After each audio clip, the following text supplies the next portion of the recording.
you know where that came from.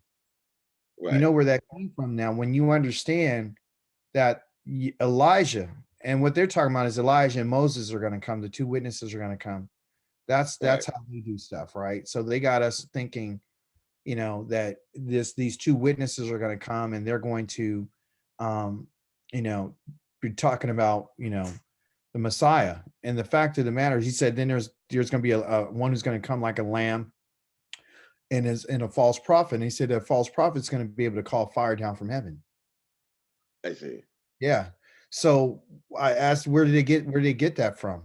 Well, the only one that we know in the Torah who's been able to do that, Shabbat Shalom Aviyah, the only one that we know that has been able to do that has been Elijah, Eliyahu, Shabbat Shalom. Shabbat Shabbat Shalom. shalom. Yeah, so the only one that we know that's been able to call fire down from heaven is Elijah, Eliyahu. That's the I only one see. that we know. So when you put it together and you look at when Yah says, I'm going to bring Eliyahu, I'm bringing Eliyahu. I'm going to bring, he's coming before the great and terrible day. And what's Right. the great and terrible day? Well, the great and terrible day is the day of Yakareth. God's wrath. Yakareth. Yeah. Yeah, it's the Akarith Hamayim. So he's going to give us a warning and he's going to tell us, and he says, remember the Torah of Moshe for various reasons, like we talked about Shabbat Shalom Samiyah. So for various reasons why he's going to, he mentioned Korav, meaning when he joined the covenant or the Torah to Moshe, that was a place of fire. Now, I want you to understand that this fire wasn't just a campfire that's on top of a mountain.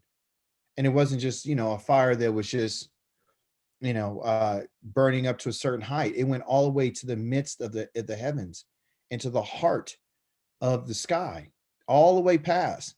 So what they saw, okay, was fire that was going all the way up from the heavens, all the way down. Okay. Right. They saw fire that was probably thousands of feet up in the air. Yes. Yeah, it wasn't a campfire. It wasn't just a couple of flames and the earth was shaking. This is what these people saw. Had to be significant enough. See, we downplay it, right? As human beings, we can never fathom or imagine, even let cross our minds, this terrible sight that the Creator, and he said, I come this way so that they would fear me. Right. That's the way I'm coming. I'm coming this way so they would always hold me in awe as long as they live. I want them to be afraid of me so they won't sin against me. Right. So this fire that we've been talking about for the last couple of days, okay, Yes. is a fire that's consuming. Yah says he's a consuming fire.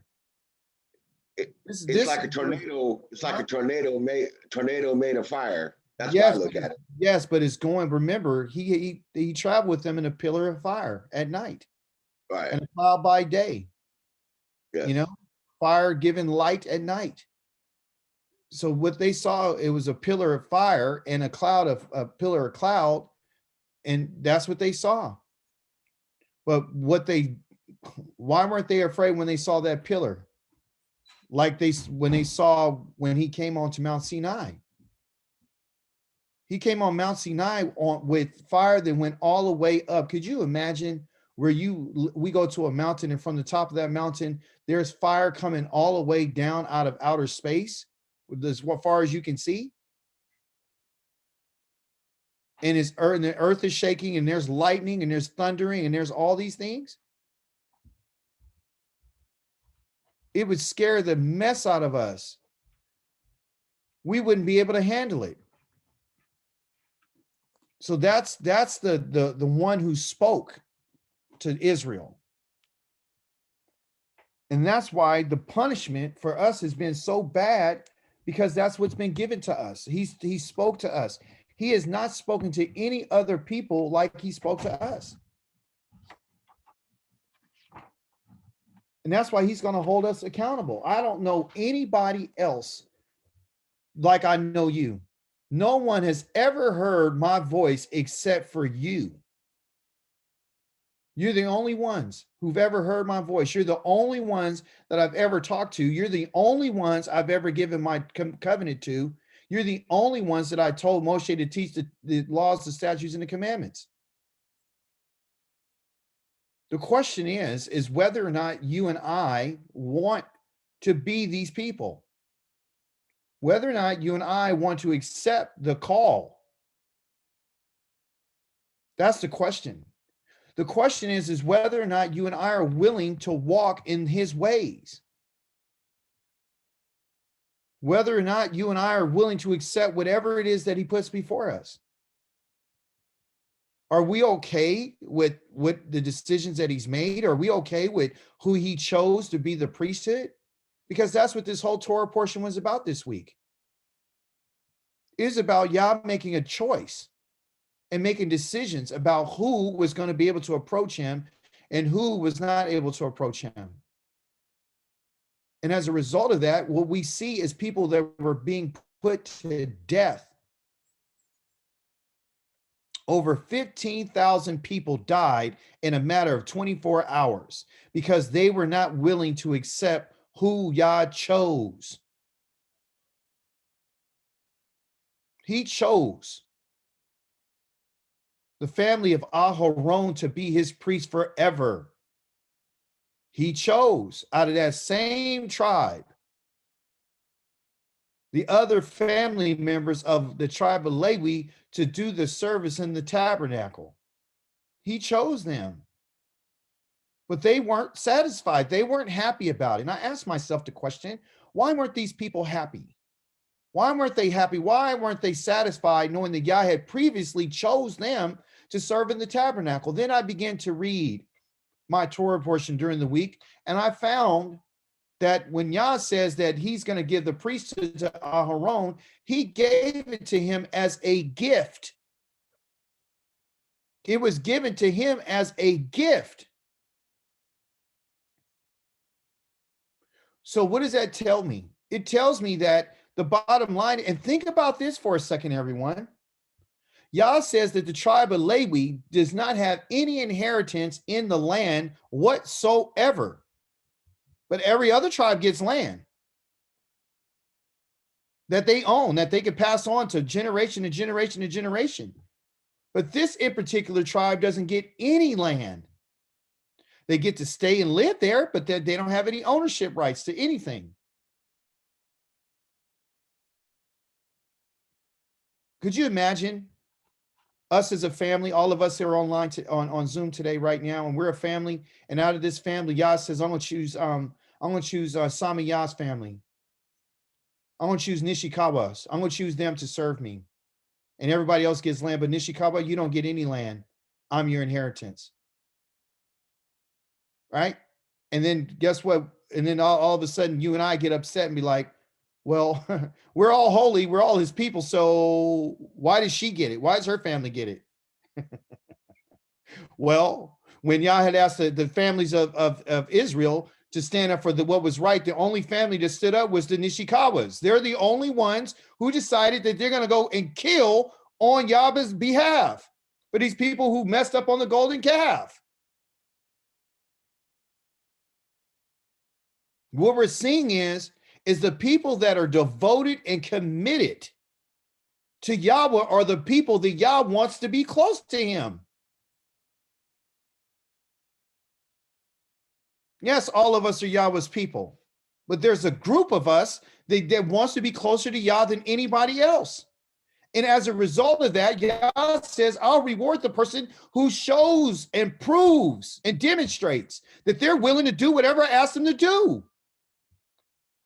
It's up to you. When Moshe asked who is on Yah's side, the only ones that came over there were from the tribe of Lewi. Nobody else stood up and was willing to fight for Yah. That's why they have the priesthood. It's a gift. And Yah says, I'm going to give you the priesthood as a gift. It's not a curse. It's a gift. What else did he give? He gave a gift to the LEWI. Okay.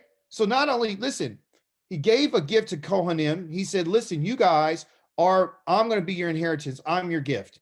And not only am I your gift, but I'm going to give the LEWI to you as a gift. Your brothers, I'm going to give them as a gift from the children of Israel. So the LEWI belonged to the children of Israel. Because how could you give something that didn't belong to you? And why does the LEWI belong to the children of Israel?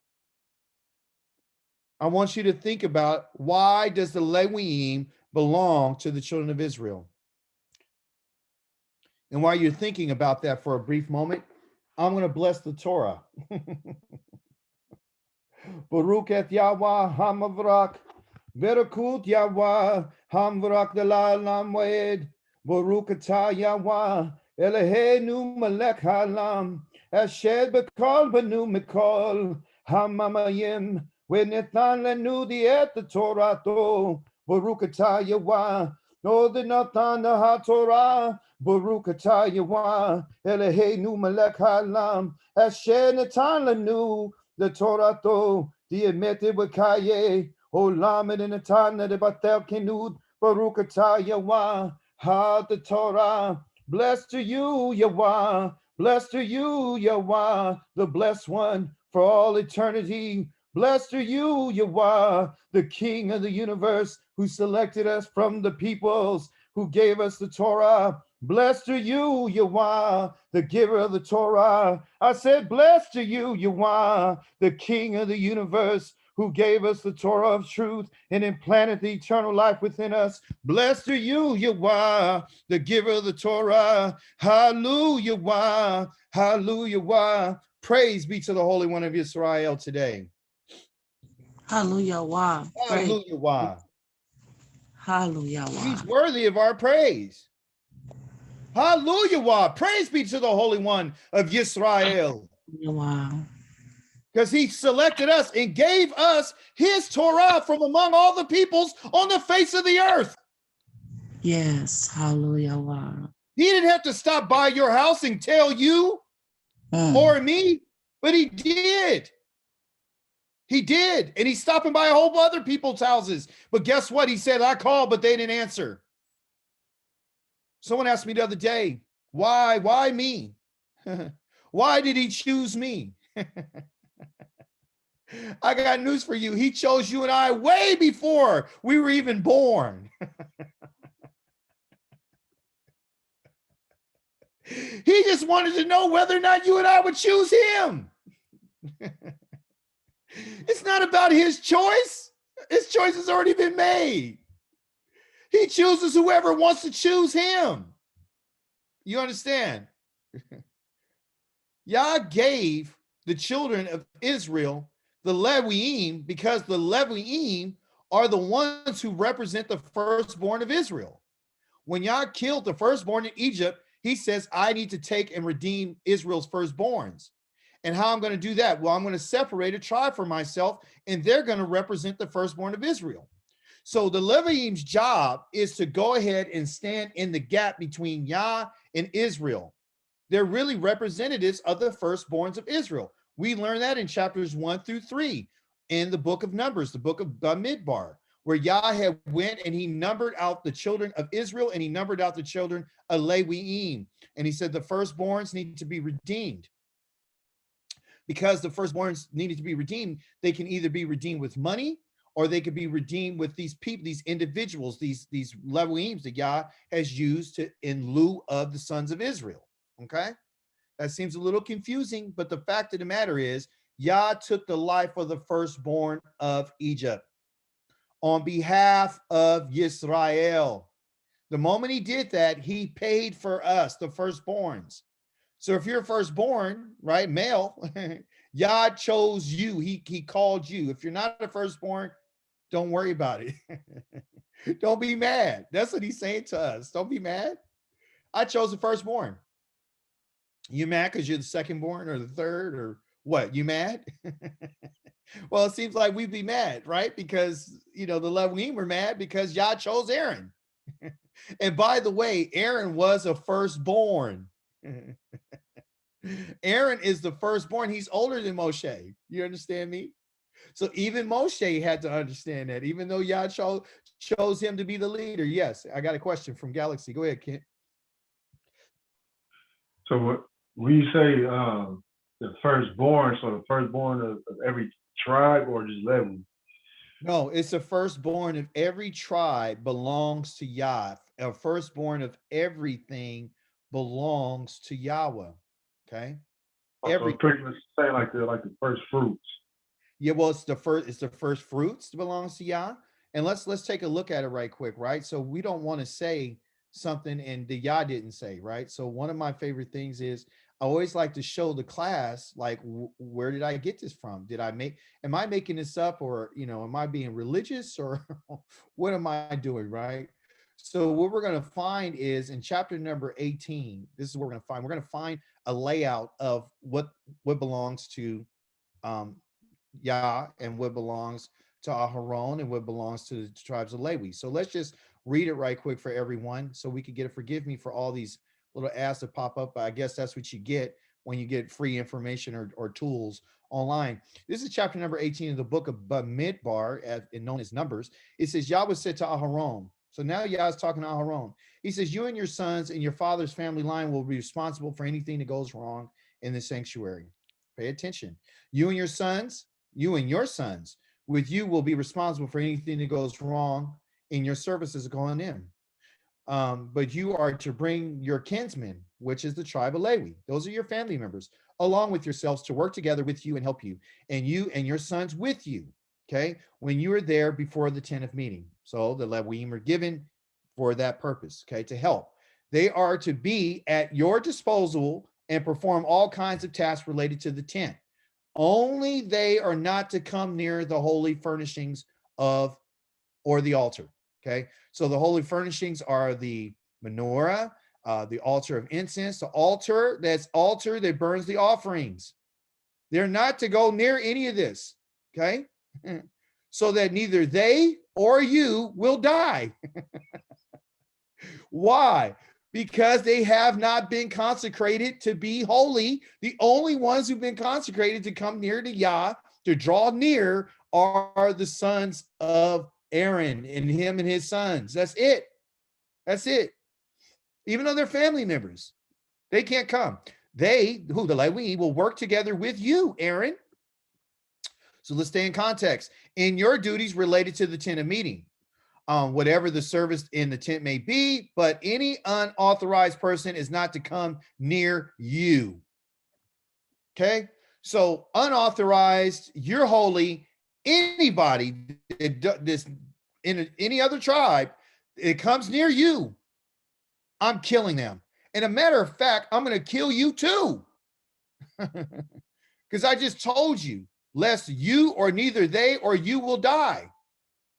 I'm killing them. And a lot of us have problems with this because of our Western mind. We don't understand the holiness of Yah. People are going around saying they're holy and they're not. You will take charge of all the holy things in the altar, right? And that there will no longer be any anger against the people of Israel. Yah was angry at Israel because Israel kept wanting to go near Yah. Well, isn't that the reason why he called them out of Israel, so he could draw them and they'll be his people? Yes, but they made a decision to serve another God. So he said, because you've done this, you can't come near me. You're going to bear the consequence of that. You had your chance, Israel. Well, who stepped up? The Lewiim stepped up. They stepped up. And out of that tribe, Yah says Aaron. I like Aaron. I want him to be the guy. I want his family.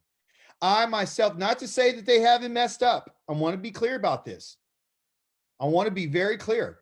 I'm not exalting the Lewiim to say that they haven't made no mistakes, because I can show you where Yah says the COHANIM have gone against me and they're going to pay for it. Okay. So I myself have taken you, your kinsmen, the Lewiim, from among the people of Israel. So this is Yah talking. I myself, Yahweh, have taken your kinsmen, your family members, the Lewiim, from among the people of Israel. They have been given as a gift to Yahweh for you. Okay, so who gave it? The people of Israel Yah took them from them and gave it as a gift to Yahweh. So the children of Israel gave the Levi'im to Yahweh. Israel gave the gift to Yahweh. They gave the Levi'im is the gift. And who gave it? Israel. He took them from among them to Yahweh for you.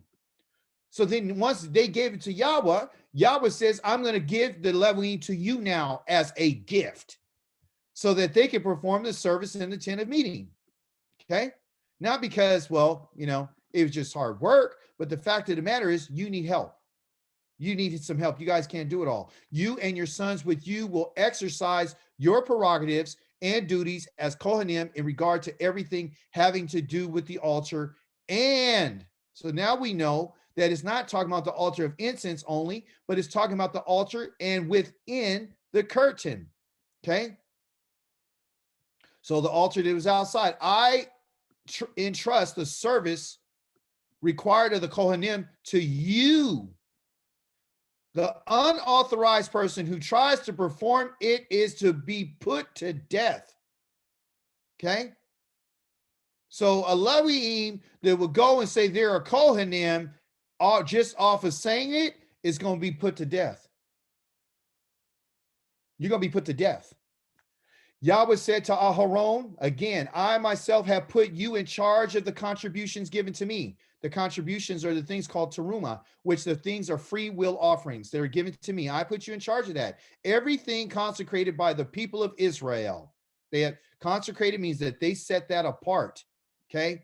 Of Israel, I have given and set aside for you and your sons. This is a perpetual law.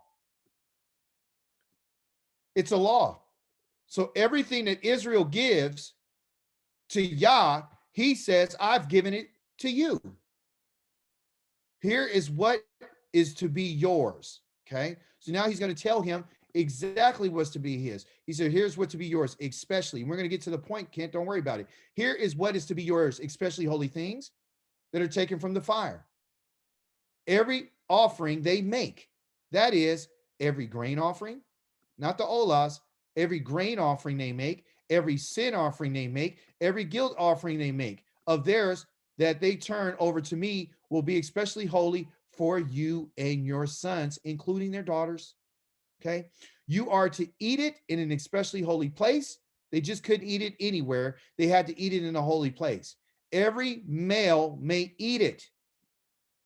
It is to be set apart for you. Also, yours is the contribution of the people of Israel is given in the form of a wave offering. Okay. And this is what he's, when you take a wave offering and you wave it before the Most High, just a voluntary offering, I have given these to you, to your sons and your daughters. So the sons and the daughters are the wave offerings. Okay.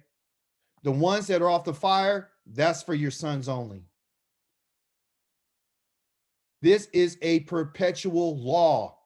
Everyone in your family who is clean may eat it, meaning they haven't gone through any menstrual cycles, they haven't touched anything dead, they haven't been unclean, they haven't had a seminal emission, they haven't had any of the things. All the best of the olive oil, all the best of the olive oil, the wine, the best grain, the first portion of what they give to Yahweh, I have given to you. Yahweh is the one. So the children of Israel are not giving these to the Kohanim directly. They're giving them to Yah. And once they give them to Yah, Yah says, okay, they're mine. I'm going to give them to whoever I want to give them to. And I chose your family to give it to. Okay. The first produce to turn ripe of all that is in their land, they're to bring to Yahweh is to be yours. Every clean person in your family may eat it. You hear that? Every first produce. Everything in Israel which has been consecrated, set apart unconditionally, is to be yours. Everything that comes out first out of the womb, everything that's first out of the womb, all of the living things which they offer to Yahweh, whether of human or animal, will be yours. Now, this is where I wanted to explain to you what he's going to do in lieu of the humans versus the animals. Okay. However, the firstborn of the human being must be redeemed. They got to be redeemed. And how are they to be redeemed? He's going to tell us. Okay. The question is, why is he redeeming the firstborn? He's redeeming them because he's not going to kill them. Okay. He's going to kill the firstborn of the animals, but he's not going to kill the firstborn of humans. This is the reason why he's asking for the human beings to be redeemed. They got to be redeemed. They got to be paid for, okay, with money. The firstborn of animals are redeemed by their blood. He takes their blood and he takes their lives, okay? So here's the question is if someone's to say that they're going to redeem a firstborn, the firstborn has to be redeemed with a certain amount of money. And we're going to read that, okay, because this is a law. The sum to be paid for redeeming anyone, because remember, all firstborns belong to Yah. The sum of to be paid money, okay, redeeming anyone a month old or over is to be 5 shekels of silver. 5. They say that so-called savior, he got paid for 30 pieces of silver. Rivka, can you tell us how much a person who was 30 years old is supposed to pay to redeem? A male is 50. A male female is 30. So listen, at the opportunity of one who's a month old, because that's when Yahweh receive them, they had to be 30 days old in order for them to be redeemed. Okay. So the sum of money to be paid for anyone who's a month old is 5 shekels. And if it's a girl, is 3 shekels if she wants to be redeemed. Okay. And it says, as you value it, that's 5, which are 5 shekels, which are 2 ounces of silver. As you should value it, that's the value. Using the sanctuary shekel, which this is the same as 20 gerahs. So that's the monetary money that they were using at that time. He said, but the firstborn of an ox and a sheep or a goat are not to be redeemed, for they are holy. So what is he going to do with the ox? And what is he going to do with the sheep? And what is he going to do with the goat? They're not to be redeemed, for they're holy. What is he going to do with them? He's going to sacrifice them for him. Yes. So now you see that everything that was firstborn has to be given to Yah. Everything that's first belongs to Yah. So instead of him killing the human being, he says, hey, I've already redeemed you guys, but because I redeemed you in Mitzrayim, every firstborn from now on belongs to me. Every firstborn, no matter what. I don't care if it's of a plant, animal, whatever's first, it belongs to me. Okay. So I don't want the human life. I want that to be paid in silver from a month old. You don't get to wait till you're 30 years old to go get redeemed, by the way. Do you understand that? You do not get to wait till you're 50 years old to go pay 35 shekels. The moment that something is born, you understand? That's when it's paid. That's when you're redeemed. You don't get to wait till you're 30 years old to go get redeemed. The moment you're born, that's the moment you belong to Yah. That's why he gives these ages of these oxen and he gives these ages of these sheep and say, hey, they need to be a year old. They need to be this. They need to be this. They need to be this. They got to be this. Do you guys see what Yah's saying here? So they're holy. And so are the ones who are firstborn. You become holy because you're set apart because you're the firstborn. You are to splash their blood against the altar. Okay? And make their fat go up in smoke as an offering made by fire as a fragrant aroma, which is called a ruach nekoach, which is a fragrant of air going up and before the Most High. Okay? So a child is worth 5 shekels. So if he's killing the animals and the animals are taking their blood and their fat, he's taking the 5 shekels in lieu of the blood and the fat. Do you see the equivalence? You see a child is 1 month old is 5 shekels. So is the life of that child worth 5 shekels?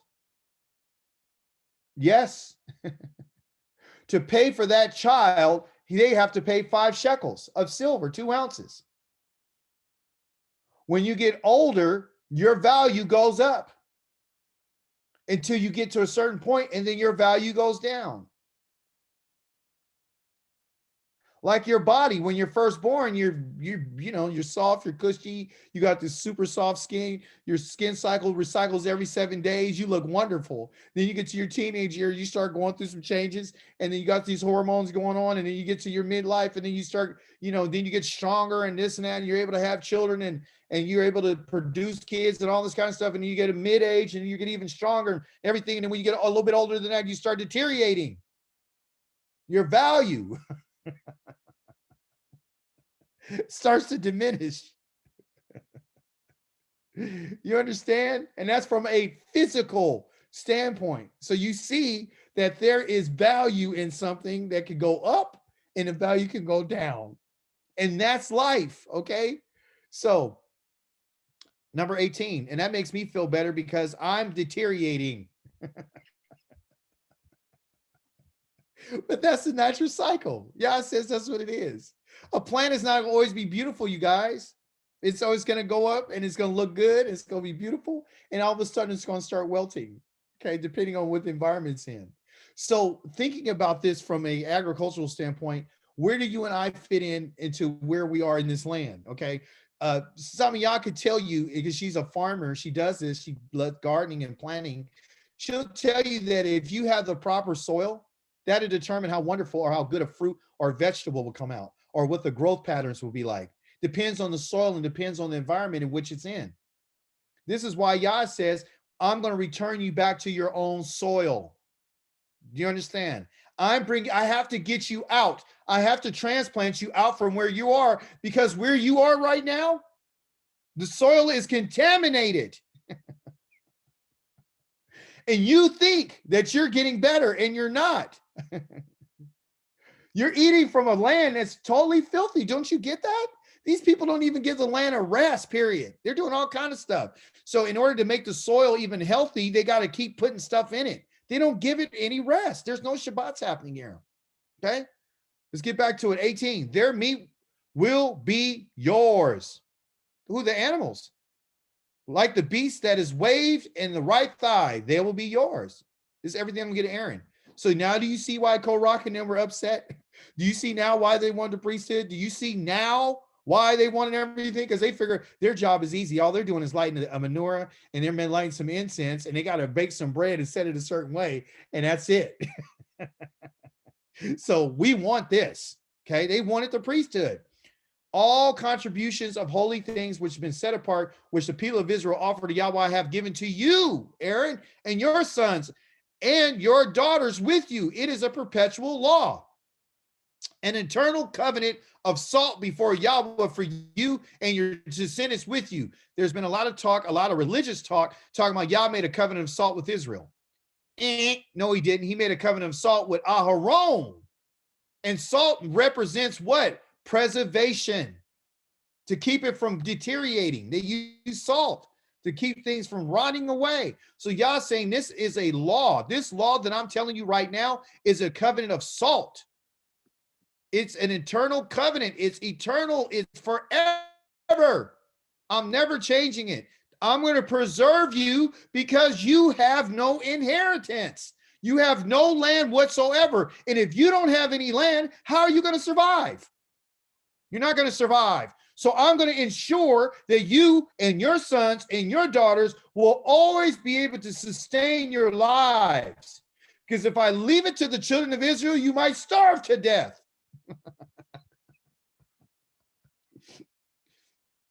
Listen to me very carefully. 20 says this, Yahweh said to Aharon, again, this is the third time he said it. He said, meaning, why yo mer el Yahweh to Aharon. He said, you are not to have any inheritance of the portion of their land.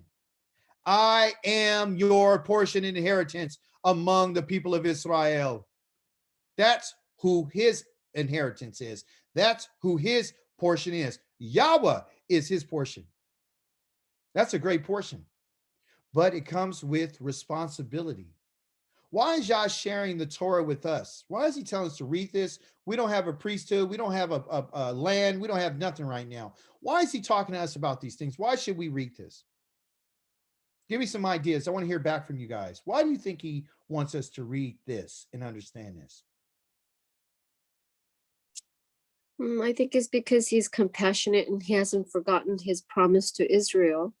Mhm. So he wants to teach us, and mainly because he wants to save us, Mhm. because he hasn't the promise that he made to the Israel. Mhm. He's made a promise to us. And also to go along with that, he's trying to open up our minds to show us his character, as you just described. Yah is compassionate and he's merciful. He's living up to every attribute that he told Israel in chapter number 34 of Exodus. He's merciful and he's compassionate, you guys. He is our Elohim that looks out for the interests of his creation. He feeds all animals. He gives life to everything. He cares about everything. So this idea that he doesn't care about creation or he doesn't care about human beings is not true. He cares about the wicked. He loves the wicked. And I'm going to tell you why. Somebody, oh, you don't love the wicked. Yes, he does, because he's merciful, he's compassionate, and he's pleading with the wicked on a regular basis, which includes me and you, to tell us to turn from your wickedness. I need you to turn from your evilness and your wicked ways so I can help you, so I can give you life. I don't want you to die. I don't want you to die. I don't take any pleasure in the death of a wicked person. I've said it so many times that nobody wants to listen to me because you guys say that my way is not fair. It's not me. I'm the one reaching out to the wicked. The wicked ain't reaching out to me. I'm reaching out to them. Okay. So 21 says, to the descendants of Lewi, I have given the entire 10th. Okay. So now he switched it up and says, now he's talking to Lewi. He's talking to the ones who decided that we're going to take over the priesthood after he killed a host of them. He said, listen, I want you guys to understand something. I chose Aharon and their family, but I also chose you, Lewi. I took you guys from among the people of Israel, so you guys can be a gift to the Kohanim. And guess what I'm going to do for you? Now I'm going to tell you this, because here's these little quotation marks. Yah is talking to the descendants of Lewi now, not Aharon, but he wanted Aharon to deliver this message. I have given the entire 10th.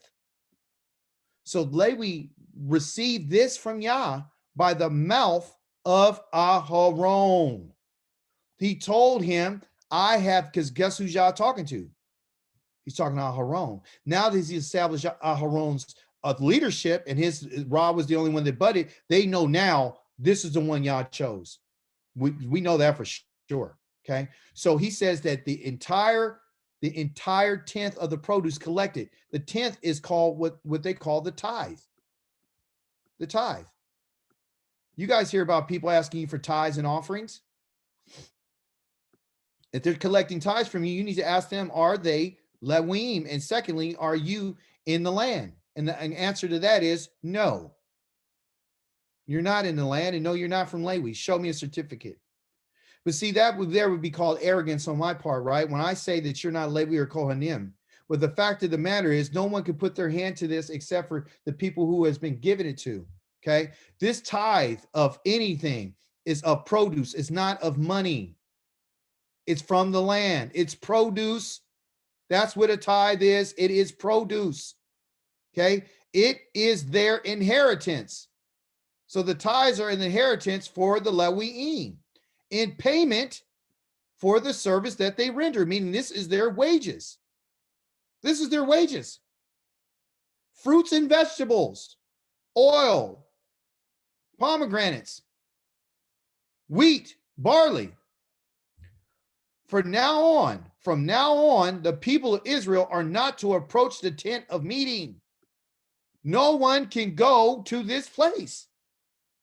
You can't even come in here because I'll kill every last one of you. I told you that. And they have a problem with this because everybody wants to be close to Yah, and they think because they want to be close to him that he's going to accept them because they think that he's a man. He's not a man. The New Testament tells you right there, oh, come boldly before the throne of grace. Anybody can come. Come as you are. That's a lie. How did Yah begin this teaching? He said to Aharon, I'm holding you responsible, you and your sons. If anything goes wrong, I'm killing both of you. Because you guys are going to understand that I'm holy. Okay, so not everybody's going to be able to come to me. So you need to understand that, Israel, today, okay? So that they will not bear the consequences of their sin and die. That's why I don't want you to come close to me, because you will die. Because if you approach me and you haven't been the one that I called to come to me, I'm killing you. I'm killing you because you don't respect my holiness. I'm going to kill you because you're saying you're a Kohanim. I'm going to kill you because you told somebody that you were a LEWI and you collected tithes. I'm going to kill you because you don't respect what I said. It's what I say that matters. This is from the Holy One of Israel. It's what I told you. I'm tired of talking about who I called. So therefore, I put a rod. I said, collect all the rods so you can find out who I chose. And all those rods and those staffs, those mates, there was one. It was Aharon's, and it budded with almonds and blossoms, which are called tzitzits, which means to watch and to grow and to blossom. That's where you wear your tzitzits. So you can watch and be aware. Yah says, I need you to wear your tzitzits. So you will what? Be careful to not turn your eyes to the things that cause you to go against me. I need you to wear your tzitzits so you can remember that I delivered you from the house of slavery in Egypt. I need you to wear your tzitzits to remind you about my laws and my commandments and my statutes. I need you to wear your tzitzits to turn your eyes away from following idols. I need you to wear your tzitzits and be watchful to remember that I'm coming and I'm going to come and deliver you. So you can be fruitful and understand. Almonds have to do with being watchful, quick, alert, being aware, because that almond comes out quick. That blossom just boop. But if you approach me and I didn't call you, I'm killing you. Okay? I need you to understand this, Israel, because not everybody's going to approach me. Only the Leviim are to perform the service in the Tanya meeting. Only. Not Judah, not Naphtali, not Benjamin, none of these people. I got millions of people out here and they won't listen to what I said. I had to kill. You know how many people y'all had to kill for them to get this point? So they can understand you can't just come to me because I'm holy. Only the Leviim are to perform the service in the tent of meeting. Only. They are to be responsible for whatever they do wrong. This is to be a permanent regulation throughout all your generations. Permanent. They are to have no inheritance among the people of Israel. They don't get any land because I have given to the Leviim as their inheritance the tenths, the tithes of all the produce in the land in which the people of Israel set aside for a gift for Yahweh. The tithe that you and I are supposed to give when we're in the land is a gift to Yah. It's a gift to Yahweh. It's a gift. And Yah then turns, and when you give him the gift, he turns around and gives the gift to the Leviim as their wages for their service that they've done for him. So nobody should be working and not getting paid. Yah doesn't believe in a man working and not getting paid for his wages. There is no freebie here. Even when you work for Yah, you're supposed to get paid. When you're doing Yah's work. Because I have given the Leviim as the inheritance as a tenth of the produce, not money, not silver, not gold, the produce. They set it aside as a gift. This is why I have said to them that they are to have no inheritance, because you already got your gift. So the Kohanim got me. I'm their inheritance. The Leviim get the tithes. Okay. Everybody go get paid. Okay. So Yahweh said to Moshe, tell the Leviim, tell them, when you take from the people of Israel the tenth of the produce, which has been given to you from them as your inheritance, you are to set aside from it a gift. So once you get the gift, I need you to turn around and give me a gift. So even though the Leviim are going to get this gift of the tithes, they're supposed to take a tenth out of that tithe. They're supposed to take a tenth from that gift that the children of Israel gave, which is a tenth of a tenth. And guess what? Should it be the okay stuff? No, it's supposed to be the best. The gift that you are to set aside will be counted to you as it were given a grain. It's going to be grain from the threshing floor, or grape juice from the wine vat. In this way, you will set aside a gift for Yahweh from all your tenths that you received from the people of Israel. And from these tenths, you are to give it to Aharon the Kohen, this set aside gift for Yahweh. From everything given to you, you are to set aside all that is due to Yah. Because Yah didn't give them that land for them to hold it on for themselves. He wants everybody to be taken care of. He wants the widow to be taken care of. He wants the stranger to be taken care of. He wants the fatherless to be taken care of. He wants the Leviim to be taken care of. And he wants the Kohanim to be taken care of, because we are the ones who are supposed to execute the righteousness and justice of the King of the heavens.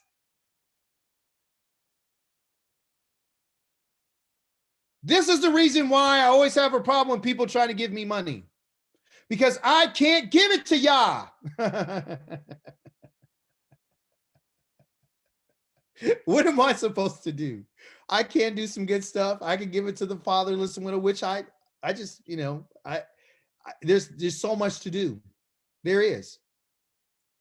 But Yah says, take this gift, and I welcome your gifts. I don't reject your gifts. I welcome them because I have plans for them.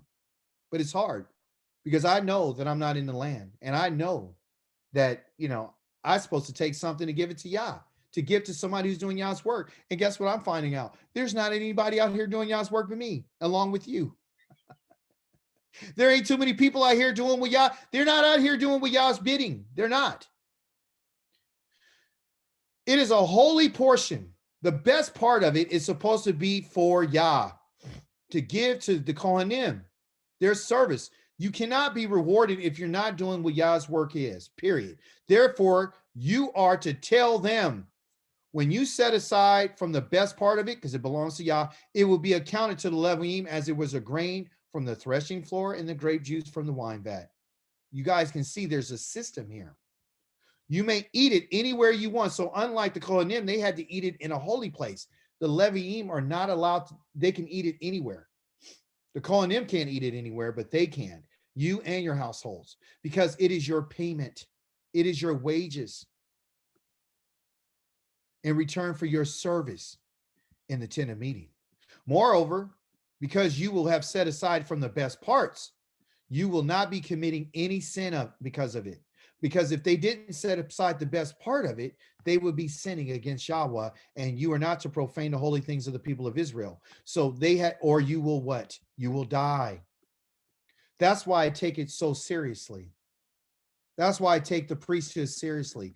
That's why I take Yah's word seriously. Because if you and I don't do it the way he said it, then we're going against what he said. And I'm not joking. As soon as someone can say something Yah didn't say, they're going against Yah. They don't fear Yah. They don't fear Yah. I need you to hear what I'm telling you. If someone's telling you something other than what Yah is saying, they don't fear the Holy One of Israel. And that's a problem. That is a huge problem for us. Well, let's look what Yah says. Let's just confirm it. Okay. This is a vision that Ezekiel had. Okay. And he said that Yah had told him, he said, look, I want you to show these rebels what my intentions are. I want you to tell them what my intentions are. So then he brought me back. This is Ezekiel. And by the way, Ezekiel was a priest. He was a Kohen. I don't know if you know that. I told you that before. He was a Kohen. He says, then he wasn't just a regular prophet. He was a Kohen. You can look at that in chapter number 1 of Ezekiel. Then he brought me back by the way of the outer gate of the sanctuary, one facing the east. He gave him a vision of this sanctuary. Okay. So he brought him back and he said he went to the outer gate of the sanctuary, the one facing the east. And I want to show you right quickly of what that looks like, so you can get an idea of what Ezekiel was talking about. He had a vision. Okay. I was looking for a good picture of what this was talking about and some different outlines, outlays, so he could show you, or diagrams. Let's just, all right. So I don't really like this, but it's okay. Let's see. Let's just go. All right. Oh, it's just not expanding. It's not expanding. Oh. let's see. Trying to find this picture that tells you what Ezekiel saw and what, okay, here you go. Perfect. All right, bless the Holy One of Israel. All right, so, right now we don't have a temple, but this is what Yah's temple will be like. Okay, this is a vision of what Ezekiel saw as a temple in the future, when the children of Israel will go back and reinstitute the priesthood, reinstitute the KOHANIM and the LEWI and what their responsibilities are, the courtyard and all these different things. Okay, the altar. So what we have here, and I'm gonna probably show you, just hopefully you guys can see it, just kind of give you an idea. All right, so generally when he talks about the east, okay, it's right here. Okay, I'll get, why is this color here? Why is it, I want it to be lighter. Okay, let's see. All right, so right here it says the outer court, which is the east. The east. Okay, so I want to let you know the orientation. So this eastern gateway right here, okay, is in when the children of Israel and everyone will go through this gate. Okay, not this one, excuse me. They're not going to go through this gate. All right, the sun is on this side. Okay, and the light is always coming through here. Okay, all the way through. Okay, you have the east gate, you got the west gate, you got all these different gates. Okay, so what we have when maybe I should read a little bit more before I go. I'm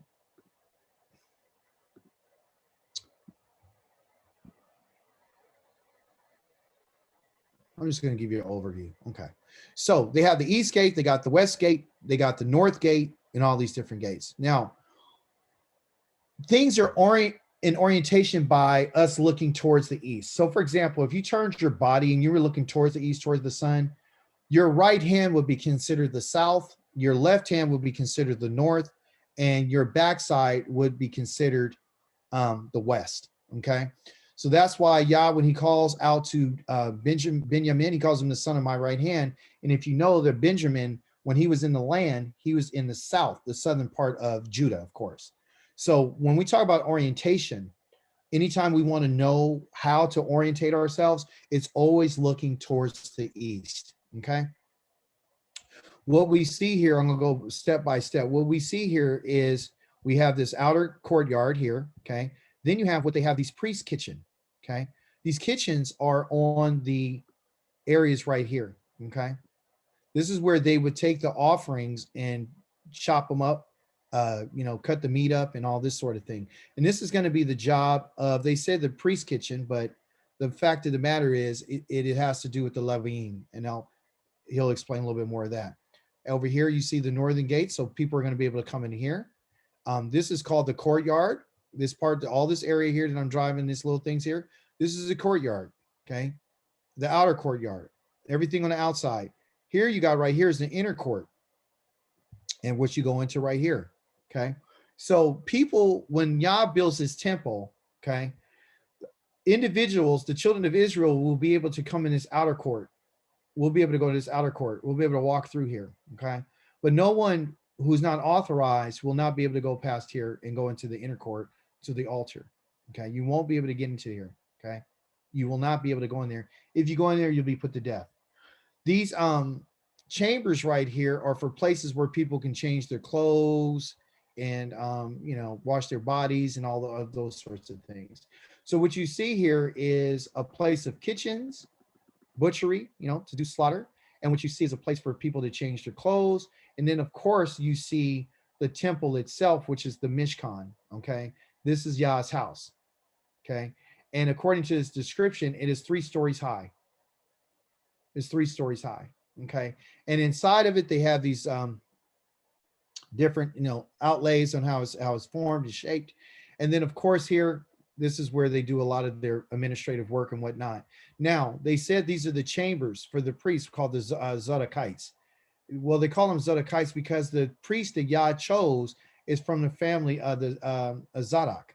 He was the only one who was faithful to Yah. And Yah said, because you have done these things, you were faithful to me while Israel turned their back on me and all the other Kohanim turned on me. I'm going to give the priesthood for you guys, for you and your sons to serve me, which he comes from Aaron's line. Okay, so Aaron had sons, they had sons, Pincus and all these, and through their lines, they had this one guy called Zadok. Okay, and because he was faithful to Yah, Yah says, I'm going to allow your sons to be able to come and do service to me inside of the tabernacle and at the altar. All right, and so we're gonna go read and find out. I want you to keep. I just wanted to show you this picture right quick to show you what this new temple looks like. All right, it's very important because Yah's temple will be with his people. Okay, and it is a way for him to show us that he's living among us. Yah's whole intention, you guys, is to build this temple. That's his intention. His intention is to receive the contributions of his people. That's his intention. To receive recording in progress. Yes. His intention.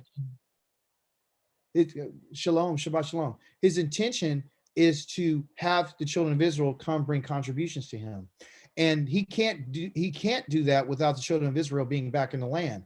That can never happen if Israel never has been brought back, and they don't have sheep and they don't have oxen, and they don't have the minka, which is the flour, the olive oil. So the whole idea for us is to get back to this place.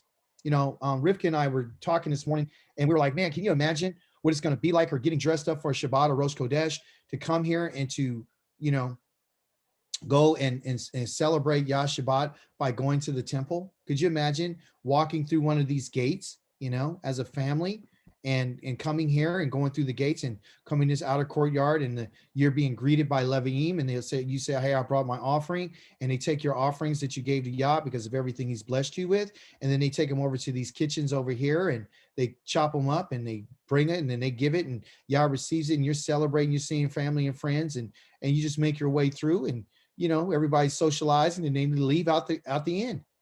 That's how it goes. Okay. So let me read a little bit to you so you can see what I'm saying.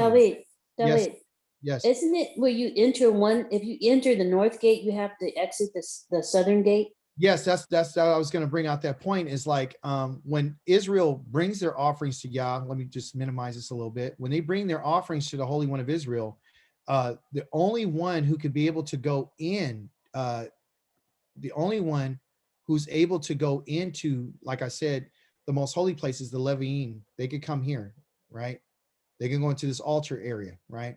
But they won't be able to go into Yah's house. The regular average person from other tribes will be able to enter in from the southern gate, right? And they could go through here, and they could travel, and they got to leave out this way. This is a law. They can't. If you came in through the south gate, right, you got to leave out of the north gate. Okay, no one can go through this gate, and the reason they're going to tell you that no one can go through that gate is because Yah entered through this gate. When his glory comes, he's going to send his glory through this gate. He's actually going to go through that gate. Therefore, that gate is always to be shut, and we're going to read that. Okay, this is exciting. I'm really excited about what we're sharing today, because you're going to get some information about what you can look forward to. Okay, so again, as you notice, the priest's kitchens, or where the Leviim are butchering, is right on each one of the corners, because that's what they're going to be doing, because it's going to be like thousands of people bringing offerings. Okay, and these are the little places where they would go and put their clothes and change out stuff, and then they got the thing back here, which they're going to have their grain and all that kind of stuff back there, storage facility, and it's like it's Yah's house. Yah has a kitchen in his house. You hear what I said? This is Yah's house. And in his house, he has kitchens. He has places where you can change your clothes. He has places where you can chop everything. He has a grill, like a barbecue grill, which is called a mizbeach, right here. And there's going to be smoke. There's going to be ascended, and it's going to make a ruach nakoach, an aroma up to Yah all the time. And he loves it, because these fragrances remind him of what? The firstborn. Every time you take an ox of the firstborn, or a sheep or lamb, you're saying to Yah, he's remembering what he did for Israel. That's why he says, you know, I redeemed you. I'm Yahweh, your Elohim. Bring me these things. You guys understand? Like, this is why he asked for the firstborn. So it can remind him. So every time it burns on the altar, and I put it in lavender because it's a wonderful smell to him, because he remembers what he did for his son, which is YISRAEL. It's called a ruach nakoach, and it's a fragrance. So it's an aroma, a smell that he gets from it. Every time we bring an offering of the grain, he would love that smell, because that smell reminds him that he made a promise to Abraham, Yitzchak, and Yaakov, and he fulfilled it because he brought us into the land. Oh, you better hear me. Why do people want heaven? The earth Yah has created for it to be inhabited. This is what our focus should be on. This is what our ancestors, they literally gave up. Because they didn't want this. They wanted to be like everybody else. It angers me when I think about my ancestors. Forgive me. It just does. It really irritates me. Because we didn't have to be, he says you don't have to be this way. Y'all said it don't have to be this way. Okay. So, and it was shut. Listen, he brought me back to the way of the outer gate of the sanctuary, the one facing east, the one I just showed you. Okay. It was shut. It's shut. Yahweh said to me, this gate will remain shut, never to be opened, except for when Yah, and it's going to tell you there's an exception. It will not be opened, and no one will go through it. That's what he said. Because Yahweh, your Elohim, the Elohim of Israel, has gone through that gate. He's gone through the east gate. He's gone through the east gate. He's gone through this gate. This one right here. Let me show it to you. He went through this gate right here. The glory of Yah went through that gate right here. He went through it. He said it's going to have to remain shut. Okay. This is a wall right here, by the way, to keep everybody out. Okay. Praise the Holy One of Israel. So it has to remain shut. All right. And then he says, because Yah has gone through it, therefore it is to be kept shut. I need you to keep it shut. Only the prince, since he is a prince, is to sit there and eat his meal before Yahweh. Okay. So there's one person, and his name is David. Dawid is the one who's going to be able to sit and eat his meal before Yahweh, the offering. Okay. He's going to be the only one. He is to enter through the vestibule of the gate and leave the same way. Okay. Not the east gate. Whatever gate that this prince, Dawid, one of his sons, goes through, he's supposed to leave the same way. So what does it mean? So let me show it to you. Before I told you that we as ordinary people of the tribes of Israel will not be able to go into this gate, come in one gate and leave out the same gate. So for example, what he's saying is that anybody from else other than this prince can go to these gates, and they got to go this way. They got to go out this gate. So they come in one gate, leave the other. If this son or this prince comes into this gate, he is to go through this gate and come here and eat his meal and do whatever his sacrifices are and eat his meal. Then he's supposed to go back out of the same gate he came in. He's different. Okay. You guys got that? Any questions? Feel free to ask any questions at all, because this is an exciting teaching today. And I'm blessing Yahweh for the opportunity to be able to do this for us. Okay. And so he's to enter the vestibule of the gate and leave the same way. He got to go the same gate. Then he brought me through the north gate. Okay. So first he brought him to the east and showed him the east. Now Yah's taking Ezekiel to the north gate. And he says, when you get to the north gate of the house, I looked and I saw Yahweh's glory filling the house of Yahweh, and I fell on my face. So what did he see? He saw Yah brought Ezekiel over to the north gate. He brought him over here. This is in a vision. He brought him this gate. And when he came to this gate, he saw the glory of Yah.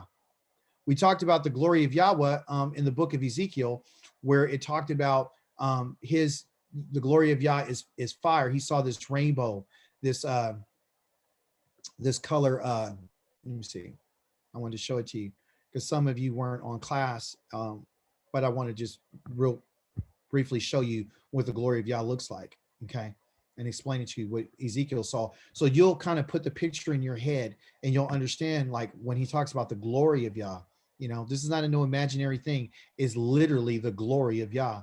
So in this glory that he saw, he said, above the dome of the heads of sprinkled sapphire.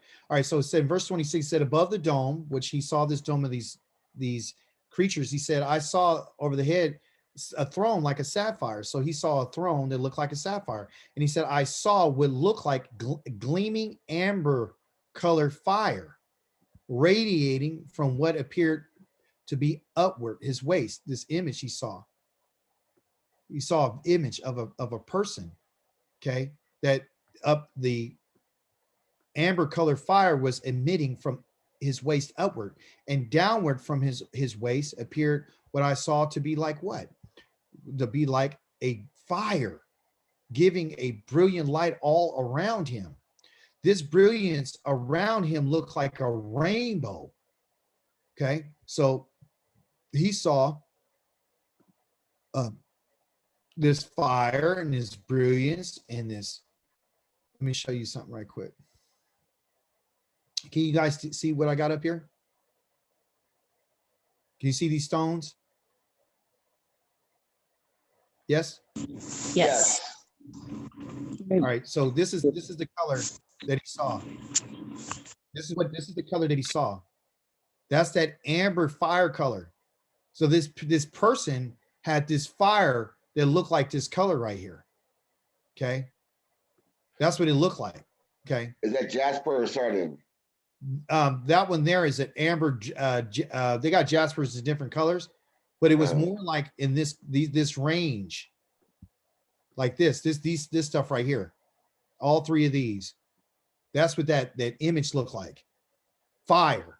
That's what it looked like. This is what he saw. Okay. So when he saw that, he was like, oh, wow. You know, and then it was emitting. Okay. And so when he looked, he says this brilliance all around him looked like a rainbow. That's what it looked like. So all the colors of the rainbow were emitting as a light. Okay. Because fire brings light. Okay. So this is what he saw. He saw a person sitting on the throne.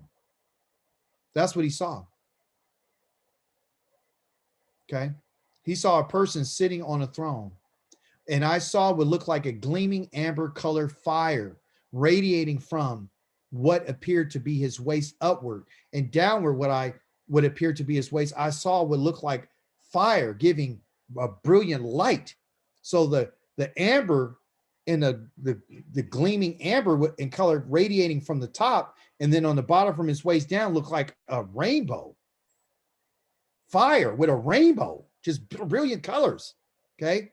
So that's what he saw. So when he said, I saw Yahweh's glory filling the house, that's what he saw in verse number 4. And he fell on his face. And Yahweh said to me, human being, pay attention. I need you to see with your eyes, hear with your ears. Physical. Everything that I'm about to tell you about the regulations of the house, about Yahweh's house. Yahweh has a house, and about all its Torah, its instructions. Pay attention who can enter the house and who must be excluded from the sanctuary, from his house.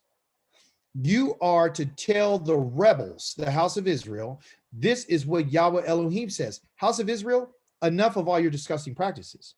You brought foreigners, uncircumcised in both heart and flesh, in my sanctuary and profane it.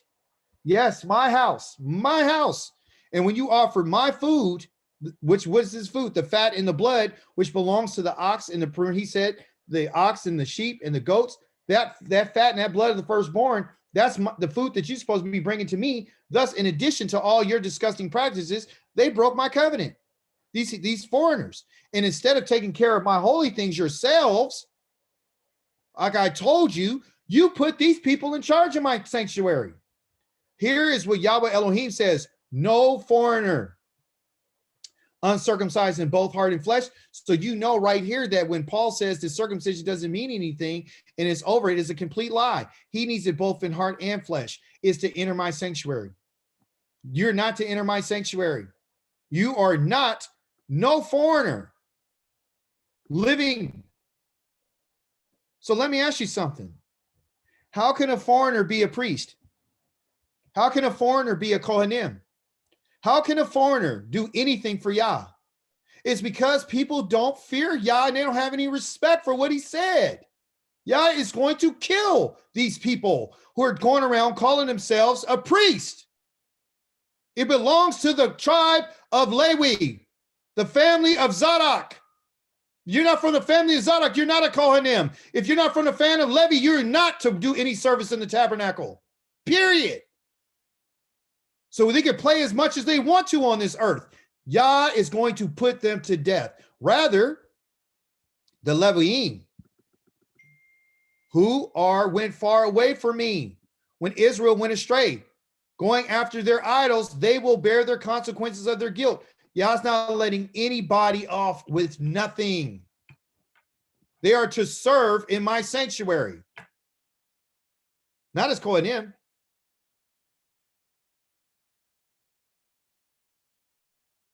There's none. There's no one, okay? They're going to bear their consequences. He says, but you know what? I'm going to have them bear the consequences of their guilt, and I'm going to show you what that guilt is, okay? They're going to bear that because they went away from me. So even though your ancestors did something, you still can bear the consequences of their actions. But they are to serve in my sanctuary. What we do in our past, if you really irritated the Most High, he says, you know what? If I don't like you, I'm getting rid of you and everybody in your family, and you'll never stand before me. Yah has also said to someone, oh yeah, you know what? You went against me. I'm turning you and everyone in your family to have Zazarat from here on out. You did something against me, you will never stand before me, not one of your sons, forever. If you did something against me in the past, I haven't forgotten about what you've done. And as a result of that, you won't be able to serve in front of me. But he said, guess what? You guys did what you did, but guess what? You'll serve in my sanctuary. Why? Because they're going to be in charge of the gates of the house and serving in the house. They're going to be in charge of the gates, meaning they're going to guard the gates. They will slaughter the burnt offerings and the sacrifice for the people. That's what they're going to do. The Levi'im are going to slaughter this. And they will attend and serve them. Who? Serve the people. The Levi'im are going to serve the people. That's who they're going to serve, the people. Okay? And let's talk about that for a second, quickly. So, looking at this, we go over here, and he says, you guys are going to what? You're going to slaughter the lambs. Where are they going to slaughter it?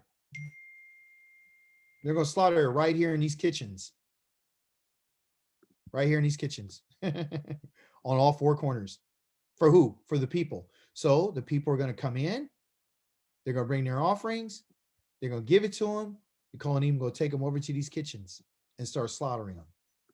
They're butchers. And where else are they going to be? Oh, they're going to be right here at the gates. Oh, really? Yeah, they're going to be guarding this right here. All these gates. They're guarding. They're on guard duty. You cannot let anybody in. Okay, you understand? Your job is to guard my sanctuary. You guys messed up. You could have been in here, but you chose not to. So I'm going to still let you work with me, but you're not going to be in where you thought you were going to be. Okay, but they're to serve my sanctuary. They have charge of the gates in the house and serving in the house. They will slaughter. That's what they're going to do. They're going to slaughter, not the Kohanim. They're going to slaughter the burnt offerings and the sacrifices for the people, and they will attend and serve them because they serve them in the presence of their idols. So because they serve them in the presence of their idols, now I'm going to put you in front of the people so you can serve me in their presence in this fashion. And it became an occasion for the sin of the house of Israel. Because of what you guys have done, it caused an occasion for sin for the house of Israel. They saw what you were doing, and therefore, because they saw what you were doing, they did it. I'm raising my hand against them, says Yahweh, and they will bear the consequence of their guilt. You're going to bear it. Okay? They will not approach me. They will not approach me. So you can see right here, once saved, always saved. That's not true. He says they won't approach me. They will not approach me. Why? Because they're going to bear the consequences of the guilt. They're not going to approach me to serve me. Because to approach Yah means to come close to him, to serve him. Why? In the office of Kohen, or approach me in any of the holy things, especially, but they will bear their shame for the disgusting practices that they committed. Even though they were sent into exile, you're still going to bear it. Yet I will put them in charge of the house and all its maintenance and everything to be done in it. So again, back in the house, they're in charge of making sure the walls, the gates, things need to be painted. There's no dirt, there's no trash, there's no this, there's no blood, there's none of those things. You guys are in charge of maintenance now. You're in charge of maintenance. What happened here? Oh, that's some kind of advertisement. Okay. Here we go. However, 15 says the Kohanim. See, there's a difference. Yah's making the distinction between the two. He said the Kohanim who are Leviim, they're from the family. That's all he's saying. They're from the tribe of Leviim, the descendants of Zadok, like I told you, who took care of my sanctuary. They took care of my sanctuary. The people of Israel went astray from me. So some individuals went away from Yah, but there's also somebody who didn't go. So because of these descendants of Zadok, and he was faithful to Yah, as Yah has just told us, that if you were faithful to me in the past, I know you'll be faithful to me in the future. So I'm going to give you what I'm going to give you. So now people could be angry about this too. So is anybody that's a foreigner, are they from the line of Zadok? No. So will they serve in Yah's temple? Absolutely not. Are anybody from the tribe of Levi could serve in Yahweh's temple? No. They have to be from the descendants of Zadok, because these are the individual who was faithful to Yah. They took care of Yah's sanctuary, my sanctuary. So the question again is, where is Yah's sanctuary? I'm going to be hard today. Is it sanctuary in Atlanta? Is it sanctuary in Sacramento? Is it sanctuary in Oakland? Is it sanctuary in Texas? Where is this sanctuary? People are trying to create another message. Human beings have lost their minds. Yah's sanctuary is in Yerushalayim. That's his house. When the people of Israel went astray from me, there are the ones who will approach me and serve me, Zadok, and it is they who will attend me and offer me the fat and the blood, says Yahweh Elohim. They will enter my sanctuary and approach my table to minister to me and perform my service. Once they enter the gates of the inner courtyard, they are to wear linen clothing. They are not to wear any wool while serving at the gates of the inner courtyard or inside it. They are to wear linen turbans on their heads, linen underclothes under their bodies. They are not to wear anything that makes them sweat. Before going out to the people in the outer courtyard, they are to remove the clothes in which they minister, lay them in the holy rooms, and put on other clothes so they won't transmit holiness to the people by the means of their clothing. There's your rooms. There's your chambers. Right here. This is where they're going to do it. It's where they would do their clothes and change, because he says, before you guys come out to the people in the courtyard, I don't want any of that transmission of holiness, okay, to be done, given to anybody. Matter of fact, here it is right here. I'm sorry, because they're inside of here. See, you go through these gates. As soon as you leave here, you're in the outer courtyard. Right here. You got to go in here. What should we call our meeting places here? If we had a meeting place, what would we call it? I would really call it a yeshiva, to be honest with you. A yeshiva is a place of teaching. Yes. It's to be called a yeshiva. Yeshivas are places where the children of Israel will gather and come and learn. We got to learn what Yah says, which is the Torah. We have to learn the language. We have to learn what he's talking about. We got to stop making up stuff. Because Christianity and Catholicism, Muslim, all these other religions had their way of doing business, and what they're doing is they're contaminating Yah's ways, and we're trying to mix that which is clean with unclean. And some people take it personal, but I got to stay with Yah. That's what I got to do, and I don't care whose feelings get hurt. And I'm just being real, because you guys are my brothers and sisters. I'm going to tell you straight up. If you're following somebody that's trying to replicate this, I'm looking for the right word. It's a dishonor to that which is holy. It's unfortunate. And you, a lot of times you say, well, people do stuff out of ignorance and they just don't know. No. They do what they want to do in order to create the narrative that they need to justify why they're doing what they're doing. So people become priests so they can collect your money. They got to create a temple so you will feel obligated to it and make you believe that they're a Kohanim, like they're closer to Yah than you are. And they're not certified. They're not certified by a registry. So if we're going to follow what Yah says, let's follow what he says. It's not, look, we're not here to play games. I'm not playing games with anybody. I've been told before, you're too literal. You're Mr. Literal. You go too far. No, I am going to go too far. I am. I'm going to stick exactly what he says. Because it's what Yahweh says that matters. It's not what I think. It's not how I feel. It's not what I imagine it to be. It's not what I want to be. Like he showed us in the Torah portion this week. I don't care if you want to be close to me. I don't care if you think that you're holy.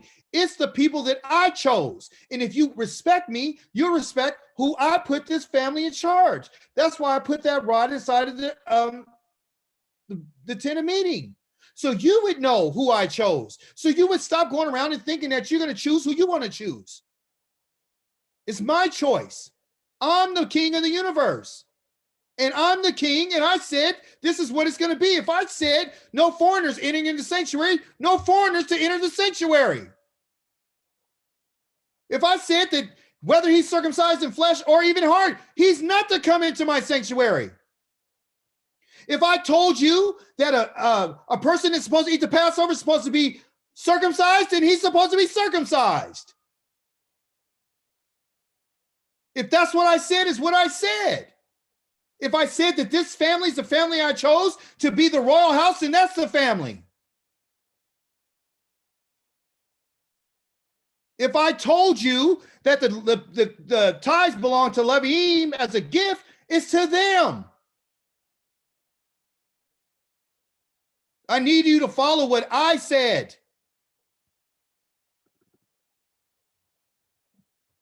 Don't go and recreate what I did not say because you want to be close to me. Because you think it looks good. You get better results. More people will believe that you're close to me. No, your job is to do what I said. I told you out of my own mouth. Out of my own confession, I told you guys that I had made the mistake, and I read it and I said, no, I'm not. I'm not a Kohen. I'm not a Kohen. They are not to shave their heads or let their hair grow long, but must keep their hair carefully trimmed in that time. No Kohen is to drink wine when he enters the inner courtyard. They may not marry a widow or divorcee, but always marry virgins. That's what he said. Descended from the house of Israel. They can marry anybody in the house of Israel that they want to, and they have to be a virgin or they have to be a widow of someone who was a Kohen. So a Kohen can only marry a virgin. A Kohen can only marry a widow whose husband used to be a Kohen. She can't marry a woman who is a divorcee from a Kohen. Because the Kohens are holy from that family. They are to teach my people. That's what you're supposed to do as a Kohen, is to teach my people the difference between that which is Kodosh and that which is common. Enable them to distinguish between clean and unclean. Clean is tahor and unclean is tameh. You got to know the difference between purity and that which is an abomination. That's their job. So if someone claims to be a Kohen, they better be from the tribe of LEWI, from the family of Zedek or Haron, and they better know how to teach the people the difference between clean and unclean. Now ask yourself this question. You and I have common sense. He says that where you're living right now, you're sinning and profaning my name where you live right now. So is there anybody teaching us the difference between clean and unclean? in the sense of saying, okay, here's ceremonial laws. You know, you just had this, you have pregnancy. This is what you do. Here's the water. None of that's going on. What you and I are doing right now is prepping, like you do on a 6th day. You're prepping. You're prepping to make sure that you're prepping your mind to say, hey, I want to do what Yah says. That's it. I just want to do. I'm not in the position to do everything he wants me to do, but I'm ready. I want to go. I want to do what he wants me to do. I want to be there. Do you want to be here? Do you want to walk through these courtyards? Do you want to bring your offerings and your contributions to Yah? Do you want to? Do you want to know the difference between clean and unclean? Do you want, are you craving this? Or are you just stuck here and saying, well, I'm going to make a life for myself right here, right now, and I'm not worried about this. I'm only worried about what I'm doing right now. This is where our focus should be. You and I should be looking forward to something. That's what Yah has put on my ruach this morning. That I need you to be willing, to be ready, to be craving to be around me, to be missing me, to be wanting to be around me. Not only the Kohanim going to teach the difference between clean and unclean, Tameh and Tahor, but also there to be judges, like they were. I'm going to judge controversies. There's always going to be a controversy. Well, how do you, not a fight, a controversy, somewhere where people have a disagreement. Hey, how do we deal with this? We're not striking each other. We're going to the Kohanim to be judges, to sort things out and say, hey, this is what Yah says. You're going to go to the Kohanim for that. Not the LEWI. You're going to go to the Kohen, right? They are to render decisions in keeping with my rulings. The rulings have already been established by Yah. There is no other new decision. He already knows. That's to say that he doesn't know when you go before a court, like right now, you go to a court and then the judge has to review everything. He goes to a case law. But then he considers and so forth and so on. And they got to go back and forth and say, well, what happened here and this and that? And they go to another case and yada, yada, yada, yada. And Yah's saying, no, the rulings that I have are already set because I'm the king of the universe. I already told you. I know what you guys are going to do. I know what your controversies are going to be. I know what your disagreements are going to be about. I know what that's going to happen. That's why I created my rulings for you to follow them. And at all my designated festivals, which are going to be the Shabbats, and going to be the Rosh Chodeshes, and it's going to be Sukkot, and it's going to be Pesach, and it's going to be Matzah, and it's going to be Bekaram. It's going to be everything that he said it's going to be. They're to keep my Torah, my laws and regulations through offerings and sacrifices, and to keep my Shabbats holy. It's never going to stop. You got to prepare. They are not to come into any dead person because this would make them unclean. So now you see that they have an opportunity. They're not holy, righteous people, that they're not angelic beings. They can become unclean by going what? By somebody dying for their father, their son, their mother, their daughter, their brother, their sister who has no husband. They can make themselves unclean. They might make themselves unclean by saying these people are going to die. So you know that when we get to the land, people are still going to die.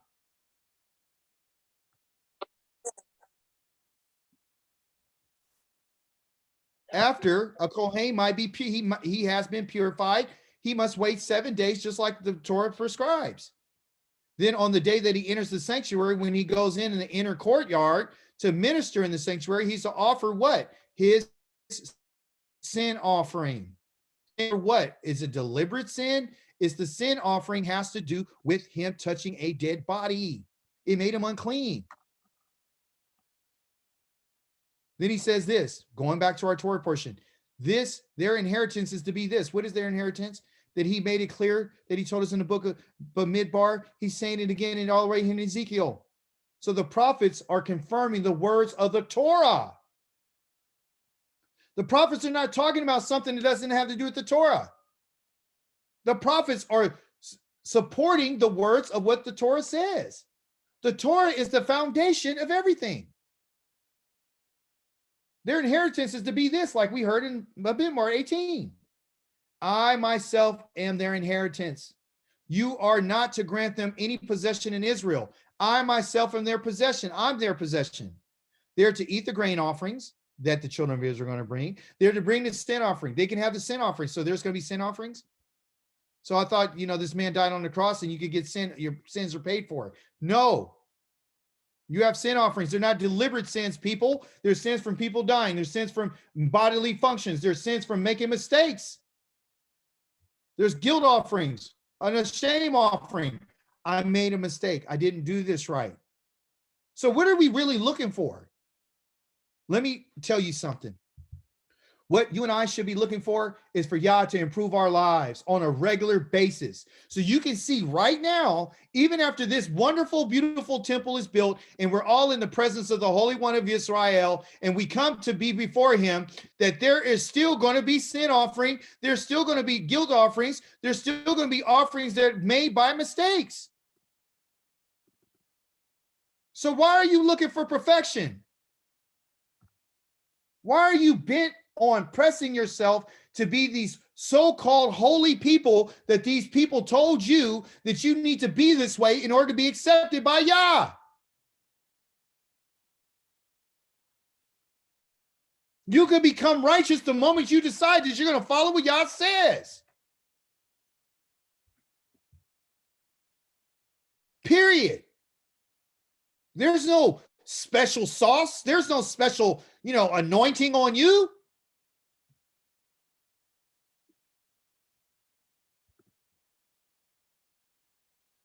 You're looking for something that doesn't exist. You're living in a different mindset. The mindset that Yah is looking for is somebody who's willing to be able to make improvement on a continual basis. And if you didn't get it right this time, then maybe you should try to get it right with your kids. Maybe you can improve upon them and say, you know what? I failed. I did the best I knew how. But I'm going to do better. I'm going to do better by helping my children. I'm going to do better. I'm going to teach them. And hopefully they'll take what I'm teaching them and pass it on to their children.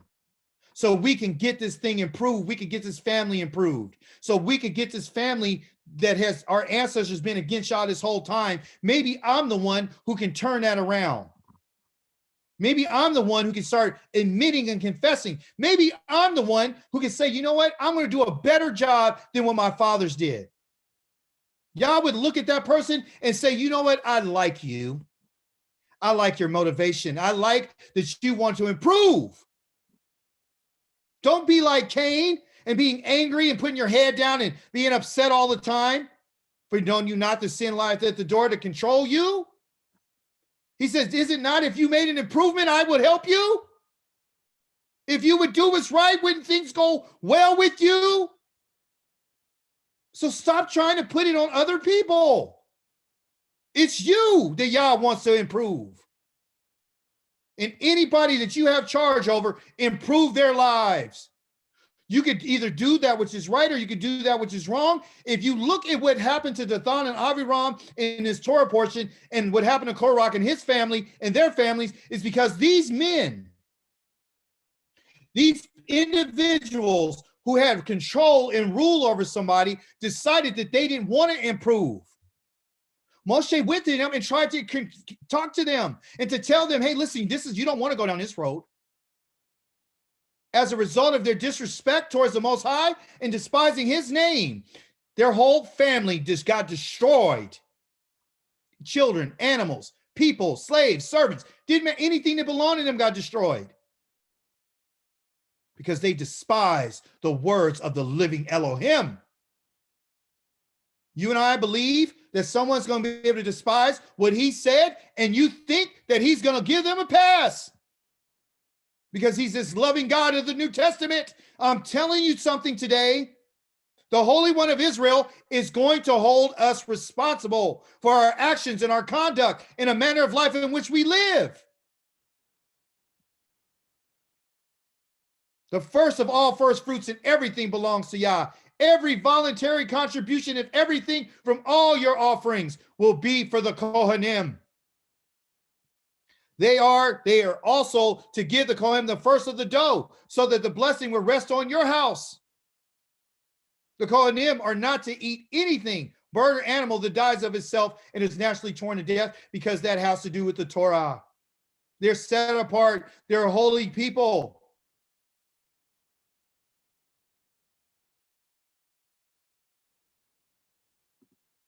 Yah has given his people the solutions to our problems. He is tired of us acting as if you and I have nothing to repent about or say we're sorry about or nothing. We think I'm sorry is sorry. No, he's saying I need to look at your conduct.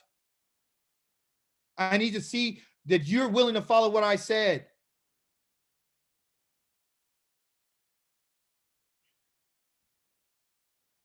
Chapter number 18 of Ezekiel talks about a father and a son. He says, listen, you guys are worried about your mother and your father and your grandmother and all this. I'm going to set it for you today. Look, all lives belong to me. All souls in Hebrew. All souls belong to me. Both the parent's life and the child's life. They are equally mine. So it is the person, the soul who sins, he himself must die. That's it. Consider someone who is righteous. He tells you who the righteous are. It's very simple. The righteous are the one who does what is lawful and does what is right. That's a righteous person. You want to be righteous, you want to find out what it is, then you do what's lawful and you do what's right. That's why I gave you the Torah, he says. And it gives you a description of all the different things that you shouldn't be doing. You know, he doesn't eat on the mountains. He doesn't raise his eyes to idols, to the house of Israel. Number one, he doesn't do that. He or she doesn't defile his neighbor's wife or touch her during her menstrual cycle. That's law. He doesn't do any wrong. He doesn't do anyone wrong. He doesn't take from the widow or the fatherless or the poor or the stranger.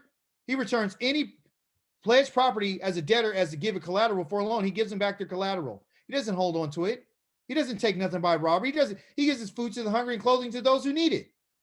I'm giving you the down low on what righteousness is. He neither demands nor accepts interest on a loan from his brother or sister. He doesn't refrain. He refrains from what is evil. He says, you know what? I'm not watching this television program. I'm not doing it. Because all they're talking about is of adultery. And, you know, every time you turn around, someone's naked. I'm not doing that. I'm not dealing with a bunch of, I love to watch murder mysteries. Why you like to watch murder? I'm not into stealing. I'm not into that kind of stuff. He judges honestly between one person and another. So he's fair. In short, he lives according to my laws and he observes my rulings. It's not just my laws, it's my rulings. See, the covenant is just what connects us to Yah. It's the laws and the rulings in which you and I are supposed to keep. The covenant is what binds us to Yah. Those are the words, the 10 words are the binders that hold us with Yah.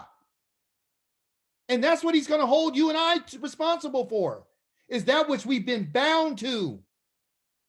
When you get bound to a wife, you're responsible for your actions and your conduct. When you're bound to a husband, you're responsible. You're bound.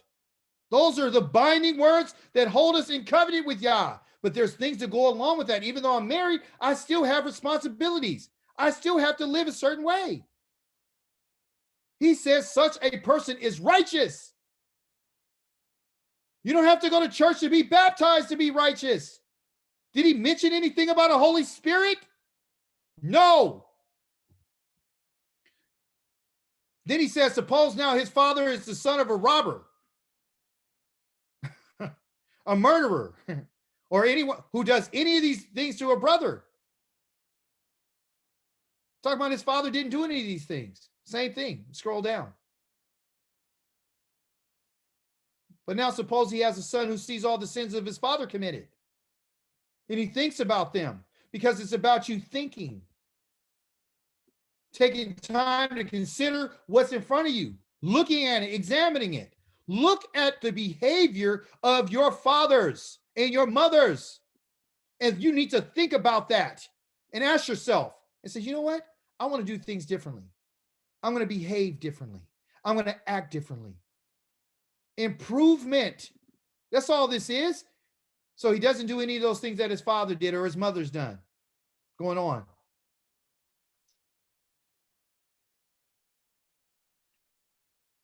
You may ask, why doesn't the son bear the father's guilt?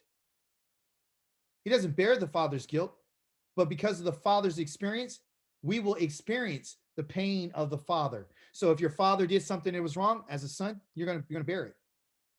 You didn't do it, but you're gonna bear the consequences of those things. Just like we saw in Ezekiel chapter number 44. He says, your fathers left me and abandoned me. You're gonna bear the consequences of that. I told your fathers, they didn't want to do what I'm telling you. So what is Yah telling us? He's telling us if you want your children not to bear your consequences, you need to start changing some things.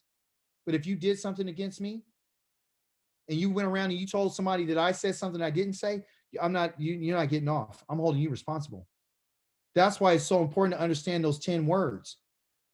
That if you go around and you misrepresent who Yah is, and you're saying to somebody something that he said they're not, you're going to bear the consequences of that.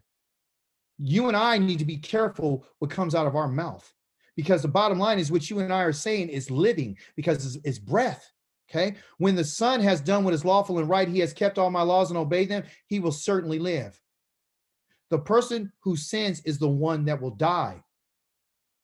The Son is not to bear his father's guilt with him, nor the father is to bear the guilt on him, meaning the sin, the transgression. Okay. But the righteousness of the righteous will be his own, and the wickedness of the wicked will be his own. However, if a wicked person repents of all of his sins that he's committed and keeps my laws and does what is lawful and right, then he will certainly live. He won't die. So you want to talk to somebody and you want to make sure that you understand something. You got two types of people in this world. You got a wicked person and you got a righteous person. A righteous person can turn from Yah anytime they choose to.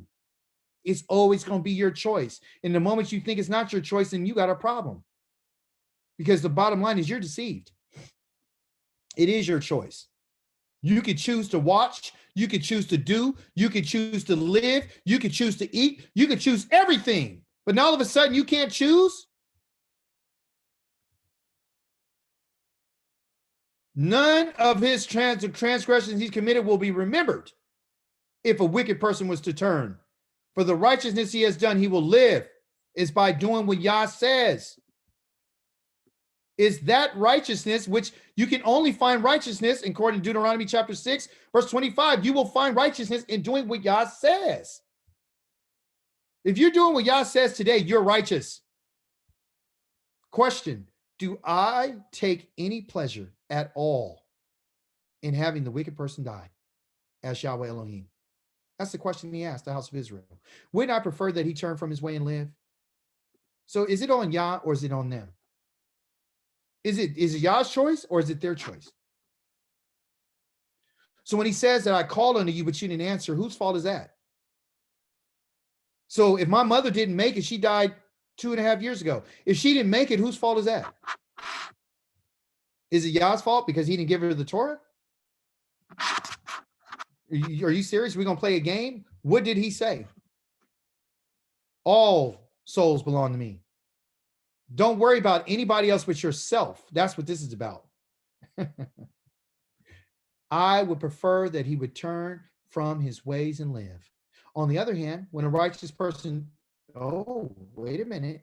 Now, Dawid, are you introducing something here to us? Yes. On the other hand, I want you to be clear about this because it can happen. And I told you when. When the righteous person turns away from his right. These are Yah's words. These are not my words. These are the words of the Holy One of YISRAEL. And he's telling you and I that a righteous person can turn. He can turn from his righteousness.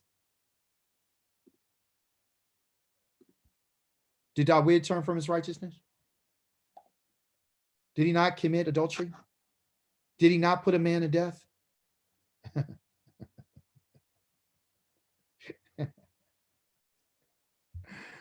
And he commits wickedness by acting in accordance with all the disgusting practices that a wicked person does. So now you see how Yah feels about the acts of the wicked, which could be any of us. Everything that a wicked person does is called disgusting. Everything that a wicked person eats is disgusting. Everything that a wicked person does is disgusting. You see? And you say, well, how is that? Why are you saying that? Because I'll show it to you. Question is, will he live? No, no, not, no, no, no, no. A righteous person, and he turns and from Yah, and he begins to do wickedness, and he start doing disgusting things. Yah says, you're not living. None of his righteous deeds will that he's done be remembered. Well, what's our hope then? If none of his righteousness is going to be remembered. The goal is for us to turn and stay. That's what Yah's asking us to do. Once you turn, you stay where you're at. That way, Yah won't remember any of your wickedness. If you turn from righteousness, none of your righteousness will be remembered. So it goes both ways. So here it is. If you commit wickedness and you decide to turn, Yah says, I won't remember none of your wickedness that you did if you turn to me. Then Yah says, if you're righteous and you turn from your righteousness, I won't remember none of the righteousness that you've done. So then you ask yourself the question, who has it best? Who's the best? Who has it better off? Yah says, I look at both of them the same way. If the wicked turns from his wickedness, I won't remember none of his wickedness. If the righteous turns from any of his righteousness, I won't remember none of his righteousness. Yah's letting Israel know that you have to make a choice. Because on his scale, if you did good and you turn, you're done. If you did wickedness and you turn, you're good. If you're wicked and you stay wicked, then stay wicked. That's up to you. He's saying this is all up to you. Because you're the one that he says is going to behave differently. You're the one who got to think about it. So now you say, well, Yahweh isn't fair. Because why isn't he fair? Because he's given the wicked an opportunity, but he also told the righteous that if any good you've done, that if you commit wickedness, I don't remember anything. That's the part where they thought wasn't fair. They thought, well, since I'm righteous and if I did something wicked, then surely then he would still remember some of the righteousness I've done. And Yah says, no, I won't remember any of it. They said, oh, you're not fair. I've done good and you're not going to remember anything? You're telling me I got on Zoom and I taught for all these months and everything. And, you know, I studied and I learned the language and I did all this. And then when I decided to go, you know, sleep with my neighbor's wife, now all of a sudden none of that I've done was never remembered. So do you see the line here? Do you see the line that Yah says that you shouldn't cross? Because that's what he's trying to show us. Once you cross that line, that's on you. You have to make a choice. And that's what somebody took away from us. They took that away from us. Christianity is to take away your choice so you can start believing something. Yah is telling you and I that if you cross that line with me, you crossed it. And I ain't remember nothing you done good. Nothing. So when what about when they say David and Bathsheba, and they always try to bring that up? Well, but you got to look at this. When David, yeah, they'll bring that up, right? And guess what Yah said? Yah says, well, you know what? You're forgiven. He forgave him, right? For what he did. A lot of people, I believe this. I believe and I understand that David came to a point where like Job. Job is a great example of this, okay? Job believed that he was righteous, okay? That's what he believed. And I want to show that to you. Praise the Holy One of Israel. Because that's something he wants to deal with. He wants to show us, and I believe it's in 35. Yes, he wants to show us something, and I'm gonna bring it out, and we're gonna talk about that right quickly about David, because a lot of us believe, right, that since we're righteous, there's nothing wrong with us, and it might seem like you're going back and forth, you're vacillating between those two ideas. But it's going to show you something. Yah wants to show us something. You know, do any of you guys know what Ezekiel's name means? They call him Job, but his name means enemy. Okay, Ezekiel. Okay, Oyev or Ezekiel. Yeah. So Job means an enemy.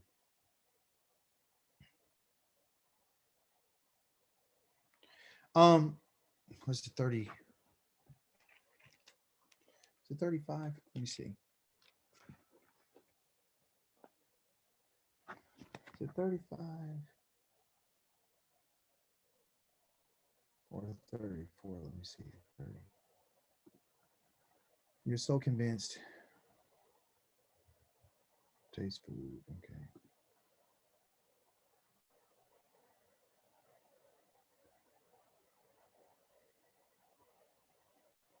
I'm looking for it. Anyway, Eov had this young man coming to him and telling him that, you know, Job was righteous in his own eyes, right? And he believed that his suffering was for nothing, because he felt he was innocent. He didn't do anything wrong. Because remember, Yah says, he told Hasatan, have you seen anybody as righteous as my servant Eov, right? Remember that? Remember the conversation that he says, have you ever considered anyone as my servant who's as faithful and he excused evil and all these types of things? Remember? So, well, maybe you guys don't know. So let's just go there. Yah had said that Eov was righteous. Okay. There was a man in the land of Uz whose name was Eov. Okay. This man was what? He was blameless and he was upright. He feared Elohim and he shunned evil. Period. Okay. So, talks about all these different things, his sons of okay. So it came to happen in one day that the sons of Elohim came to serve Yahweh. So you can see the service there up in the Shamayim. And among them came the adversary, Hashatan. And the adversary, Yahweh asked the adversary, where are you going? Or where are you coming from? And the adversary answered, Yahweh, I'm roaming the earth. I'm wandering here and there. Okay. And Yahweh asked the adversary, did you notice my servant Eov, that there's none like him on earth? He's blameless and he's an upright man and who fears Elohim and shuns evil. The adversary answered Yahweh, it is for nothing that Eov fears Elohim. You put a protective hedge around him, his house and everything he has, and you've prospered his work and as his livestock, and you spread out all over the land. But if you reach out your hand and you touch whatever he has, without doubt, he'll curse you to your face. Yahweh said to the adversary, here, everything is in your hands, except you are not to lay your finger on his person. Then the adversary went out from the presence of Yahweh, and then it talks about all these terrible things that he did. And he killed everything on fire. He killed his kids. He did all kinds of stuff. So he went through a whole bunch of stuff, right? And then at the end of the day, what? It says that Eov said, naked I came from my mother's womb, and naked I'll return there. Yahweh gave and Yahweh takes. Blessed be the name of Yahweh. In all this, neither he committed a sin, or nor did he put blame on Elohim. That was from the first test, right? So everything got killed. He lost everything, except for his person, except for his body, right? And then another day, when the sons of Elohim came to serve Yahweh, from among them came the adversary to serve Yahweh, okay? So the adversary came to serve Yahweh as well, okay? He's not independent. He does what Yah asked him. Yahweh asked the adversary, where are you coming from? The adversary answered Yahweh, from roaming the earth, wandering here and there. Yahweh asked the adversary, did you notice my servant Eov, that there's none like him, blameless, upright man who fears Elohim and shuns evil, and that he still holds on to his integrity, even though you provoked me against him to destroy him for no reason? The adversary answered Yahweh, skin for skin. A person will give up everything he has to save his life. But if you reach out your hand and touch his flesh and bone, without doubt, he'll curse you to your face. Yahweh said to the adversary, here, he's in your hands, except for you are to spare his life. So the adversary went out from the presence of Yahweh, struck Eov down with a horrible infected sores from the soles of the feet to the crown of his head. He took a piece of, and he goes on and on, right? And his wife is asking him, hey, why don't you just curse Elohim and die? Didn't happen like that. So I want to give you a little context. Now I'm going to bring you to where Eov begins after his body and all this stuff that he suffered. He started going through a lot of changes, and it was miserable for him. So he started blaming the creator. Okay. He started blaming the creator for everything, saying, hey, here it is. I made a covenant with my eyes not to let them lust after a girl. See, that's one of the things that Eov said. So he said, look, I never put my eyes on a woman. I ain't lust after nobody. Okay. What share does God or Elohim give from above? Right? What is the heritage of Shaddai on high? He's questioning everything now. Isn't it a calamity to the unrighteous, disaster to those who do evil? So he's starting to question Yah. Doesn't he see my ways? and count all my steps, meaning I've done great.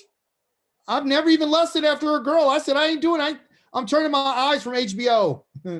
If I have gone along with falsehood and if my feet have heard the deceit, then let me be weighed on an honest scale so that Elohim might know my integrity. He's saying I'm righteous. If my steps have wandered away, my heart has followed my eyes, and unless dirt has stuck to my hands, let me sow and someone else. And he's saying, if this has happened, let these other people take over what I've done. Let what grows in my fields be uprooted. If my heart has been enticed towards a woman, when we've been talking about, y'all said this is a unrighteous thing to sleep with somebody's wife.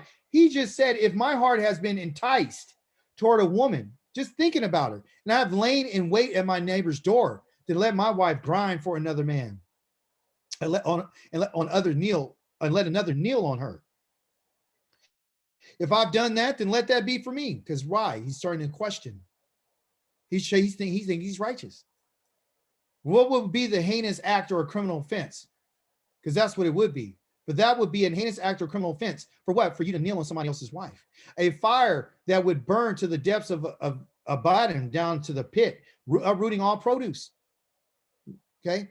He says, if I ever rejected my slave or slave girl's cause, meaning if I've never been fair to them when they brought their legal action against me, then what would I do if Elohim stood up? He means I would be guilty. He said, I'm not guilty. Were he to intervene, what answer could I give? Didn't he who made me in the womb make them too? Didn't the same one shape us both from our birth, saying, I treat them just like I treat myself? If I've held back anything needed by the poor, or made the widow's eye grow dim with tears, or ate my portion of food by myself without letting the orphan eat any of it. Isn't this what I just talked about? When we just talked about, Yah says that you're supposed to give your grain to the widow and the foreigner and the orphan. Job is saying, I've done all this. No, from my youth, he grew up with me as with a father. I have been her guide from my mother's womb. I've done that for the widow and the stranger and the fatherless. Or if I saw a traveler needing clothing, didn't we just read in Ezekiel, he says that you fed, that's part of the law, is to feed someone who needs clothes? Job said he's done these things. That's what he said. Someone in need having no covering, who didn't bless me from the heart for being warmed with the fleece of my sheep. He said, I've taken fleece from my sheep and covered these people. Or if I've lifted my hand against an orphan, knowing that no one can dare to charge me in court, knowing that no one would dare charge me because they've seen all these great things that I've done. Let my arm fall off from its socket and let my forearm be broken at the elbow. For calamity from Elohim has always terrified me. Meaning I've never done anything against Yah because I was always afraid of him before his majesty. I could never do a thing like that because I've always been afraid of him. If I made gold my hope, if I trusted in my wealth, and if I said to find gold, you're my security, and if I took joy in my great wealth. He said, I've had all this wealth before, but if this is the reason why, I mean, if I've never put my faith in that, my hope in that. I never said there was security in having acquired so much. I've had a lot of it. Or if on seeing the shining sun or the full moon as it moved through the sky, I haven't depended on it. My heart was secretly seduced so that I would wave a kiss to that, saying that they're the reason why I'm so wealthy, because of the sun and the moon. Then this too will be a criminal offense, because it is a crime. Things against orphans and widows is a crime against Yah. Things against waving your hand to the sun and the moon, it's a crime. For if I had been lying to Elohim on high, did I rejoice at the destruction of him who hated me? Was I filled with glee when disaster overtook him? No, I did not allow my mouth to sin by asking for his life with a curse. Just told us what a sin is. Asking for the life of the one who cursed you. Okay? Don't ask for the life of your enemy. Let Yah deal with them. Was there anyone in my tent who didn't say, no one can find a single person from whom he is filled with his meat? I fed everybody. No stranger had to sleep in the street. I kept my house open for the traveler. If I concealed my sins as most people do by hiding my wrongdoing in my heart from fear of general gossip or dread of someone's family contempt, keeping silent and not going outdoors, I wish I had someone who would listen to me, because he believed he was righteous. Here's my signature. Let Shaddai answer me. He's talking crazy to Yah. I wish I had the indictment my adversary has written. Somebody give me proof of why I'm suffering. I would carry it on my shoulder. I would bind it on me like a crown. I would declare to every one of my steps. I would approach him like a prince, and in my land cried out against me as furrows wept together. If I ate the produce without pain or made its owner despair, then let the thistles grow instead of wheat and noxious weeds instead of barley. The words of Ezekiel are finished. He gave a testimony of his righteousness. That's what he gave. And Yah sent a young man to tell him that Ezekiel was convinced. Here it is. So the three men stopped trying to answer Ezekiel. These were his friends. He remained convinced. This man remained convinced of his own righteousness. We don't have time to continue going through this, but I just wanted to share this with you. Even if we have done everything that Yah has asked us to do, you and I still are not on the level of righteousness that is obtained by Yah himself. This man believed that he did everything he's supposed to, and no one can make an accusation against him. And he believed because of everything that he did that he didn't deserve any suffering, because he believed his righteousness would outweigh that suffering. But he did not know. And if you continue to read chapter 35 on up to the end, you will find out that Yah had did everything he did to Ezekiel because Ezekiel believed that his righteousness was past that of him not being declared or being tried by Yah. Yah had punished Ezekiel, and you can look at chapter number 33. Yah punished him this way and allowed this to let him know that even in his own righteousness, he was still not righteous. I know that's messing you up. When we look at Yah's righteousness and Yah's holiness, you and ours righteousness are nothing but filthy rags. Don't you ever believe in your life that you could do anything to make you 100% able to approach Yah. The things that we're doing for ourselves, if you read in the book of Job, your righteousness and my righteousness is, in our sins are not against Yah. It's not only against Yah, it's for you and I. It's for us. In chapter number 33 and 35, you can see it. It's our righteousness has to do with our righteousness for us. It has nothing to do with Yah. Everything that he said to make you righteous is so you wouldn't mess with your neighbor's wife. Everything that had to do with righteousness is so you wouldn't cheat your neighbor or your brother out of wages. Everything that righteousness has to do not charging interest to your brother. Everything that has to do with righteousness has to do with me putting clothes on your back when I see you naked. That's because that has to do with me and you. So the regulations that Yah gave us is for us to be able to live in his presence on how we treat each other. It's not a religious thing so you can draw close. Yah has people that he chose to draw close to him. And if you're not a Kohen, you're not drawing close to him.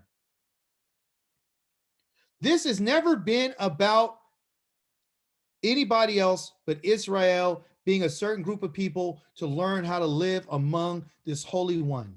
He's righteous. And because he's righteous, he's asking you and I to say, listen, we'll never be able to be righteous like Yah because he's the ultimate righteousness. But what we can do, that's why we keep making mistakes. David made a mistake. He made a mistake. And he said, after he made that mistake, guess what he said? He said, if you would give me your Ruach and you forgive me on this, I promise you that I will teach people never to do what I've done. That's what he said in Psalms 51. I will teach people from here on out. I'll teach sinners to not go against you. That was a time in David's life that Yah used to ensure to make him a better king. That's why. So sometimes Yah has allowed people, when we have this structure or this framework in our mind about what sin is and how it works and what righteousness is, then that's where we get confused because we don't understand it. We really don't understand it. How Yah can say, well, someone who's committed, why would he allow David to live after what David has done?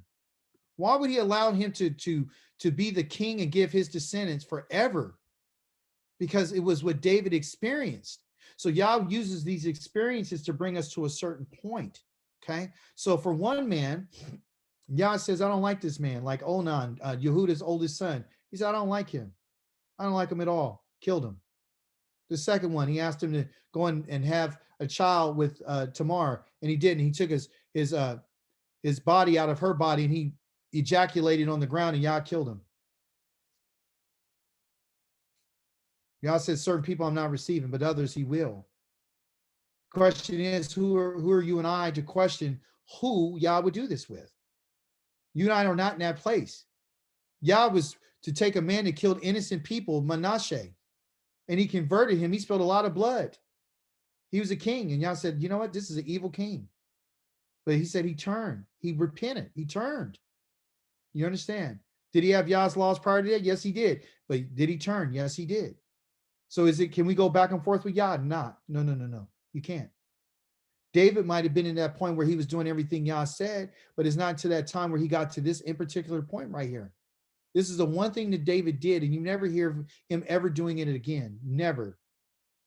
And he suffered from it. He lost his family, lost his sons. His daughter was raped and everything by her brothers and everything. So there was a payment for that. But look what David said. David had asked Yah, he says, turn away your face from my sins and blot out my crimes. Create in me a clean heart and renew in me a resolute spirit, meaning a steady ruach, so that I'm not going to be vacillating no more. That means that David was unsteady. A lot of times we see David in a religious light. We think that he didn't make any mistakes, and it's impossible for him to be a king and to make these mistakes. He made a lot of mistakes. He counted the children of Israel and caused Yah to kill a whole bunch of them. That's a mistake. You understand? So what we're looking for, if we're looking for perfection, and this is the thing and the danger that I told you about Christianity, they got us believing that this guy came and he was so perfect, he didn't do anything wrong. So he's the Messiah. And so they neglect what David is. They don't want a king that committed adultery. They don't want a king that committed murder. They don't want a king that had that type of heart, that was willing to turn from what he did. And Yah says, I would rather have that kind of person. So if a person stands before us and say he has nothing wrong with him, he's lying. That's a lie. And they know that. That's why they created a character who was sinless. So you can have the sinless king. So you could be proud and worship this guy who was perfect, because your desire is you always want to be perfect.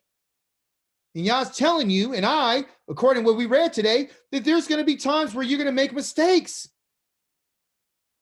So get off of it. You're human.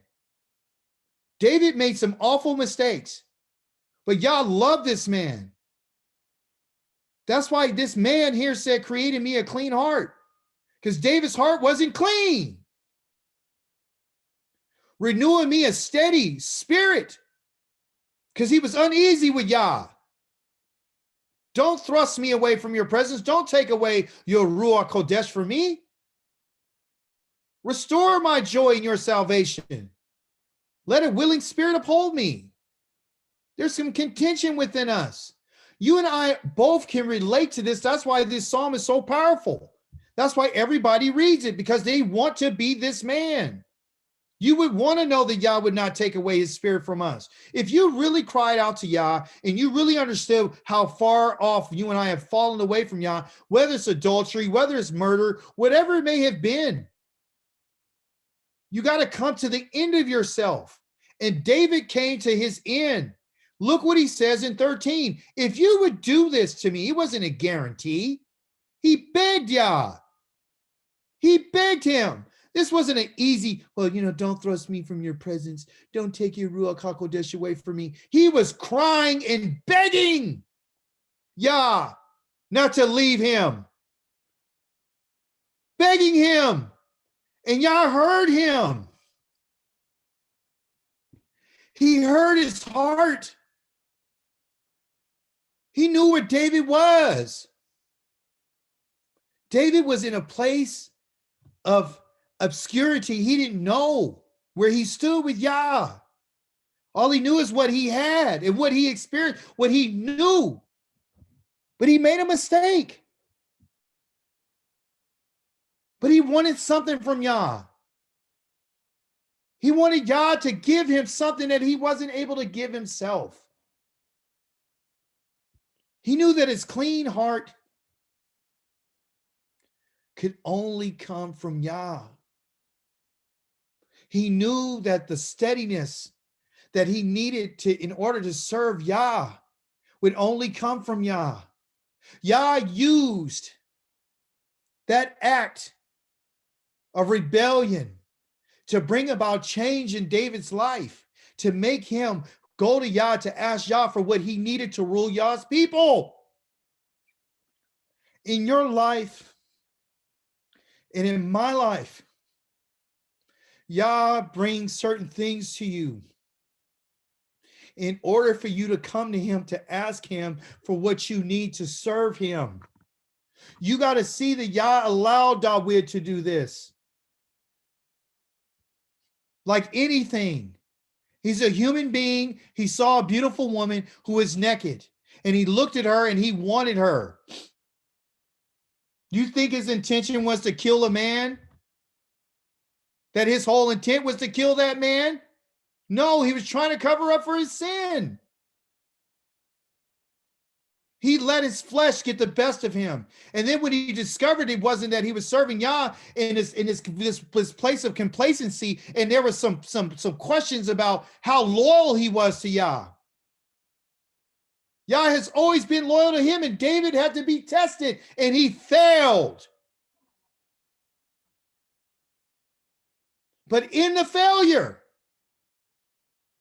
Yah was still merciful because this man had a different type of heart. He came to a place of repentance. And based on the life of this king, you and I should look upon his life and ask Yah to do the same for us. If he forgave David for murder and adultery, then he will forgive us. He will forgive Yisrael. That's because he's a merciful Elohim. If Yah would do this for him, then I will teach the wicked your ways, and the sinners will return to you. I thank Yah that David committed adultery. I thank him for it. You know why? Because that's what David needed to go through in order to learn his lesson.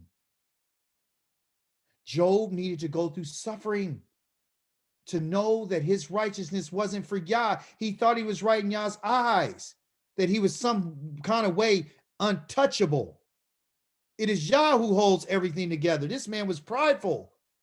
The whole reason why Yah did that to him is to break his pride. The whole reason why Yah has done what he's done to Israel is to break Israel's pride. David had pride. I'm the king. I can sleep whoever I want to. I don't need to ask permission. Yah is breaking us. He's broken me. He's broken me. Prior to my surgery, I could do anything I want. I go anywhere I want, do whatever I want. Now I can't do anything. Why? Because Yah's dealing with me. Yah will deal with you in a dream and a vision. He'll deal with you by messing up your body to get your attention. Because David said, I thank you for your affliction, because in your affliction, I learn your ways. I learn your Torah. If you're going through something today, it's simply to get your attention, to draw you closer to Yah. Thank Yah for your problems. Thank him for the pain. Thank him for the depression. Thank him for the anxiety. Thank him for it. Thank him for the lack. Thank him for the exile. For without it, you and I will continue down the same path that we've been going down the whole time. I will teach the wicked your ways, and sinners will return to you. Because the wicked will know what not to do. Because I'm the one who's shown them what not to do. Rescue me from the guilt of shedding blood. Elohim, my salvation. Then my tongue will sing about your righteousness. It's not about my righteousness. It's about his. Yahweh, open my lips. Then my mouth will praise you. This is a king. Is saying that he has needed his mouth to be open so he could praise Yah, so he can sing about Yah's righteousness, not his own. You don't want sacrifices, otherwise I would give them. You don't take pleasure in burnt offerings. My sacrifice to Elohim is a broken spirit. Elohim, you won't spurn a broken spirit. You won't spurn a chastened heart. You won't reject someone who comes to you that's broken and is willing to turn. When you're broken, you need Yah to put you back together again. In your good pleasure, Yahweh, make Zion prosper. Rebuild the walls of Yerushalayim. Then you will delight in righteous sacrifices and in burnt offerings and whole offerings. Then they will offer bulls on your altar. When they are taught not to do that which is wicked. When Yah brings us back to the land, he will rise up for David, a descendant, who will sit upon the throne of Elohim to teach the children of Israel to turn from their wickedness and to delight in Yah and righteous sacrifices. What is Yah looking for? A broken spirit. That's why he's asked us to loathe yourselves while you're in the land of your exile. Loathe yourselves for your disgusting practices. Loathe yourselves for turning your back on me. For all your disgusting practices and all your idols. O house of Israel, you have forgotten about me. But in spite of all that, I will not reject you, but I will remember the covenant that I made to your fathers, of Abraham, of Yitzchak, and Yaakov. And I will remember the land. And I will remember the covenant that I've made with your descendants, who I took out of the land of Mitzrayim. And I will be your Elohim. Hallelujah. Hallelujah. Praise be to the mighty Yah. Hallelujah. Hallelujah.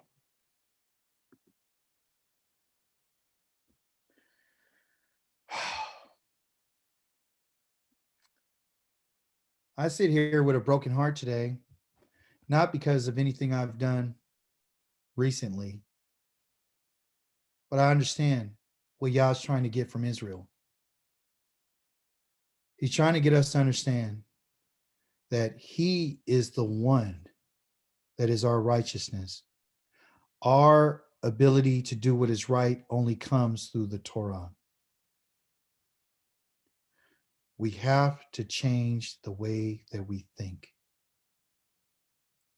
We have to decide that we want to be his people.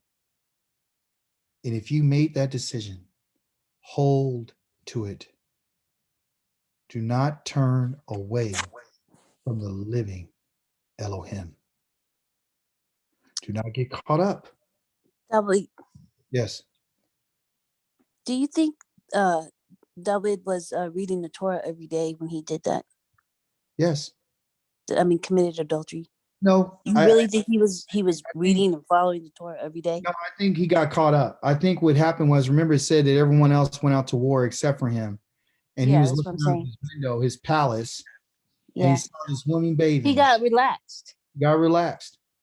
And I think that happens to us a lot, you know, even in here now that, even though, we may not fall that far, but we can get relaxed in this walk. And that's why we have the zeet seats, that's why we have reminders.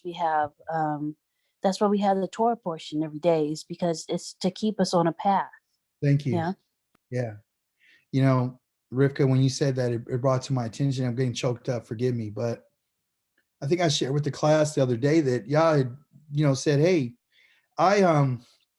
you guys followed me in the wilderness with a cloud during the day, but you also followed me at night with a pillar of fire.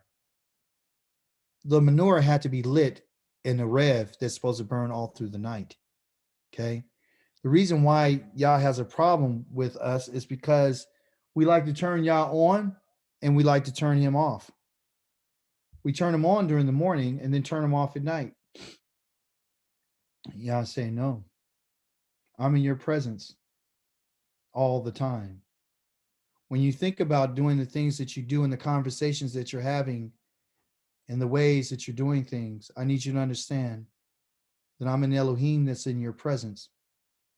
I'm the fire by night and I'm the cloud by day. I'm always around.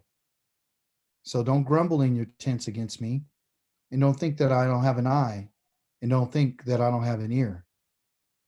Even though I'm not a man, I'm the one who made the eye and I'm the one who made the ear.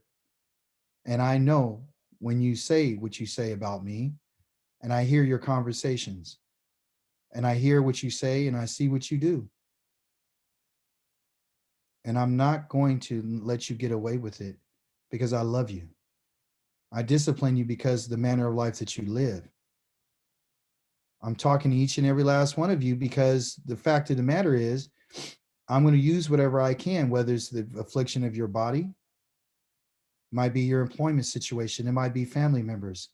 But I need you to take a look at what you're going through and examine it and ask me what it is why I'm doing what I'm doing. Because it's something I want to get from you. I want to bring something out of you. We have to get it right before we go back home. I want to know that you want to be with me. I want to know that you want to walk in the courtyards with me, because I'm always going to be in your presence and you're always going to be in mine. So let's do that. Let's make some decisions. Let's watch ourselves in every possible way, at work, at home, in secret, in public, every way. Yah's looking for us to decide that I'm going to be his people. I'm going to follow Yah in the day and in the night. I'm going to think about him when I wake up. I'm going to think about him when I'm sitting down at the table in the afternoon. And I'm going to think about him and be with him in the evening. That's what it's going to be. And that's what we need to be thinking about. He needs to talk to us during our dreams, because that's how he talks to us. He talks to us at night, and he talks to us like he says. You read Job 33, it talks about a dream or a vision. That's how Yah talks to us. He'll talk to you in your dream. He'll talk to you that way, or he'll talk to you about a circumstance. But we're not paying attention to ask him, what are you trying to show me? And ask him, and he'll give you an answer.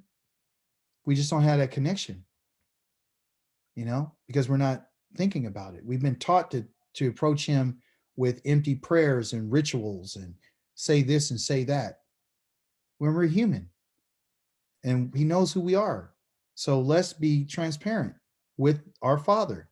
He says we're his children. Then if we're his children, we need to talk to him like he's our Father and show him some respect and go to him and ask him questions.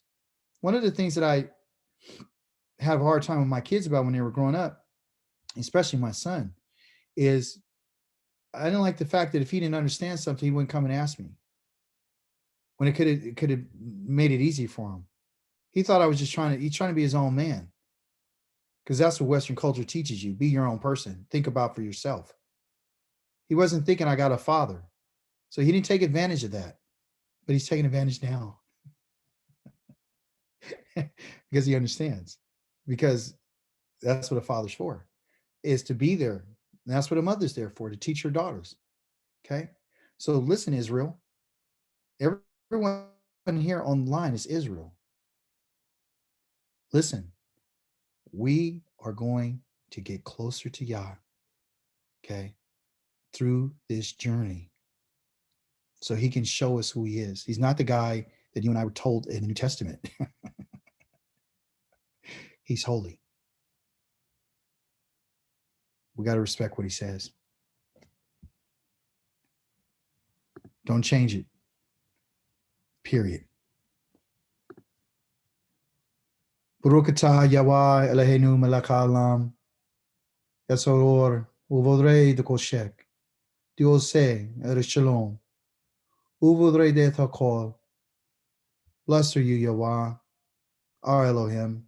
You're the King of the world. He is forming the light. He's creating darkness, and he's making peace and creating all things. I say Shabbat Shalom to you. Anyone have any statements, additions, subtractions, contributions? Yeah, just one thing.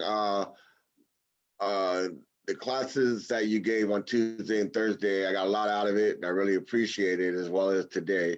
When you talk about the fire, it came to me that the fire of Yahweh is pure and righteous, and that is the fire that I use if I see any wickedness, anything wrong in my life, or if I see anything wrong around me. I will use that kind of strength, or I hope to use that kind of strength and conviction to root that kind of stuff out of my life, and anything I see, anything that is wrong. And I just want to be pure and just and strive to be righteous like that fire. So I really appreciate that class that you gave last week. It really hit me hard. So I learned a lot. Thank you very much, Morty. Yeah, and you know what? To tag along with that, thank you for that contribution. Yah's words are fire. So when we have situations in our lives that you want an answer to, go to his judgments, go to what he said. And that right there is the fire that will burn up whatever it is. So if you have an issue in your life, look at what the Torah says about it. And then look at what the Tanakh, what the prophets have said about it. And then Yah will burn it up. But you have to make that decision. And it goes back to you doing it. So now that you've made the decision, it's only going to happen when we decide that we're going to change. So this is about lifestyle. This is not a religion. There's a lot of things that ACHI'KA David is dealing with. And he's breaking me down, period. And I was hurt about it, but now I'm not hurt anymore. I don't care about my nerves hurting anymore. I'm thankful. I'm thankful about a lot of stuff. Not that it's always going to be the situation, but if it is, it is. But I understand what's going on. Yah will break a person down well, I don't see any pride. You seem pretty cool. You think, no, you don't know me. Yah knows me. He knows what's going on with me. There's something about me that Yah obviously says I need to work out. And are we willing to go through that step? Are we willing to take that on? Are we willing to admit and be changed? So if you know, for someone like myself who wants to be close to Yah, I thought it was going to be, I'm willing to be close.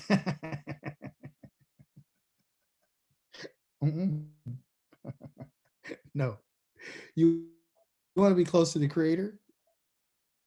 Plan on some things happening.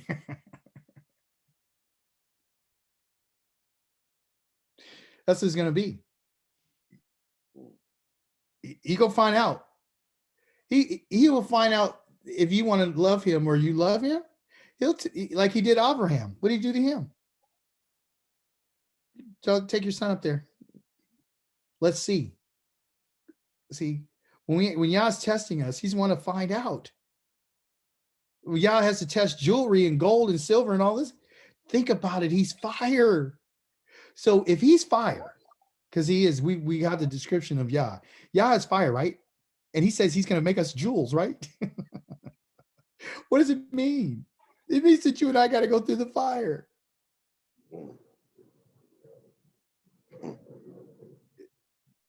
What is that like? Did he say he put Israel in a smelting furnace? To find out.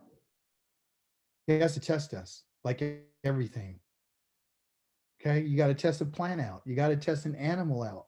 You got to test everything out. You test drive a car, don't you? You want to find out whether or not you feel comfortable in it, or do you just get in and you only go 5 miles per hour, or do you just punch it to see if it got power?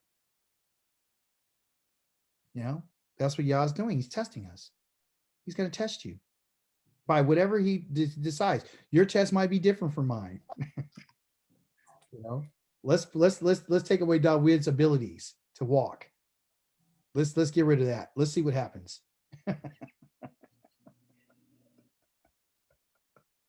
Hi, Brother David. Yeah. I just want to say Shabbat Shalom to you, Brother David. Shabbat shalom. Sister Jeannie and Yes. Sister Rivka. Yes. And I also wanted to add, Brother David, to what you were talking about, David. Yes. And Father Yahweh not forgetting, well, actually forgetting the righteousness of the person who did right. Mhm. How I see it, it's not really like per David. David actually fell along the way.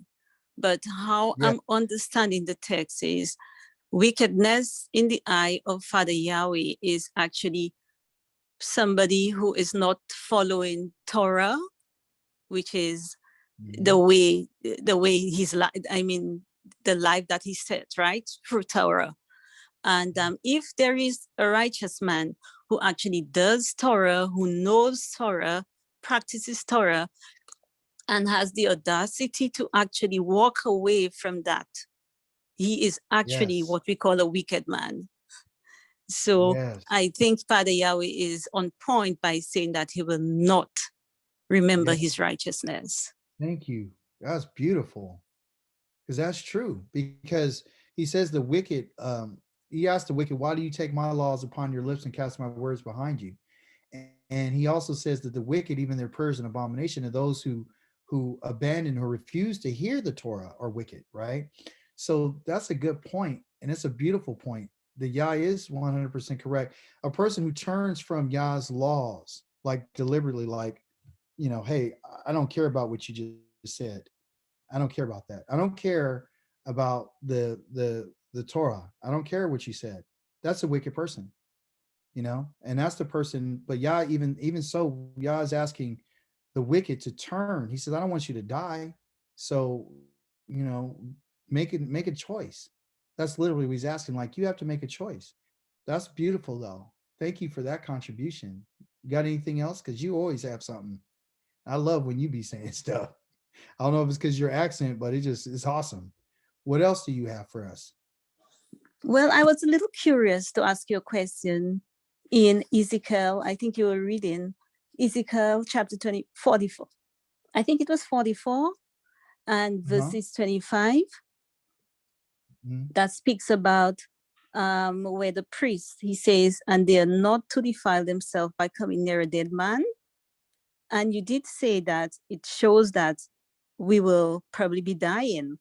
I was a little Yes. taken aback by that, or it's something I always wanted to find out. In your opinion, you did say that we will be dying, so it struck. I mean, it dawned on me there might not be everlasting life or eternal life. So, what is your opinion about that? Who will be actually be dying within that time? Because I am thinking that would be the time that Father Yahweh regard the remnant of Israel, right? That's what it is. So if he is gathering the remnant here and he is rebuilding the temple and putting everything back in order and place, and there will be death.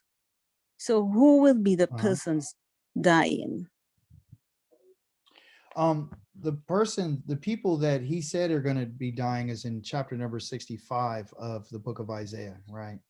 We know that people are going to get older, so I'm going to show it to you. I'm glad you asked it. Thank you for that question, because that's why I'm here, right? To show you what the has shown me, and for you to read it, right? So, for example, he talks about when we go back to the land. It's in chapter number 65. So he begins by saying, I will create.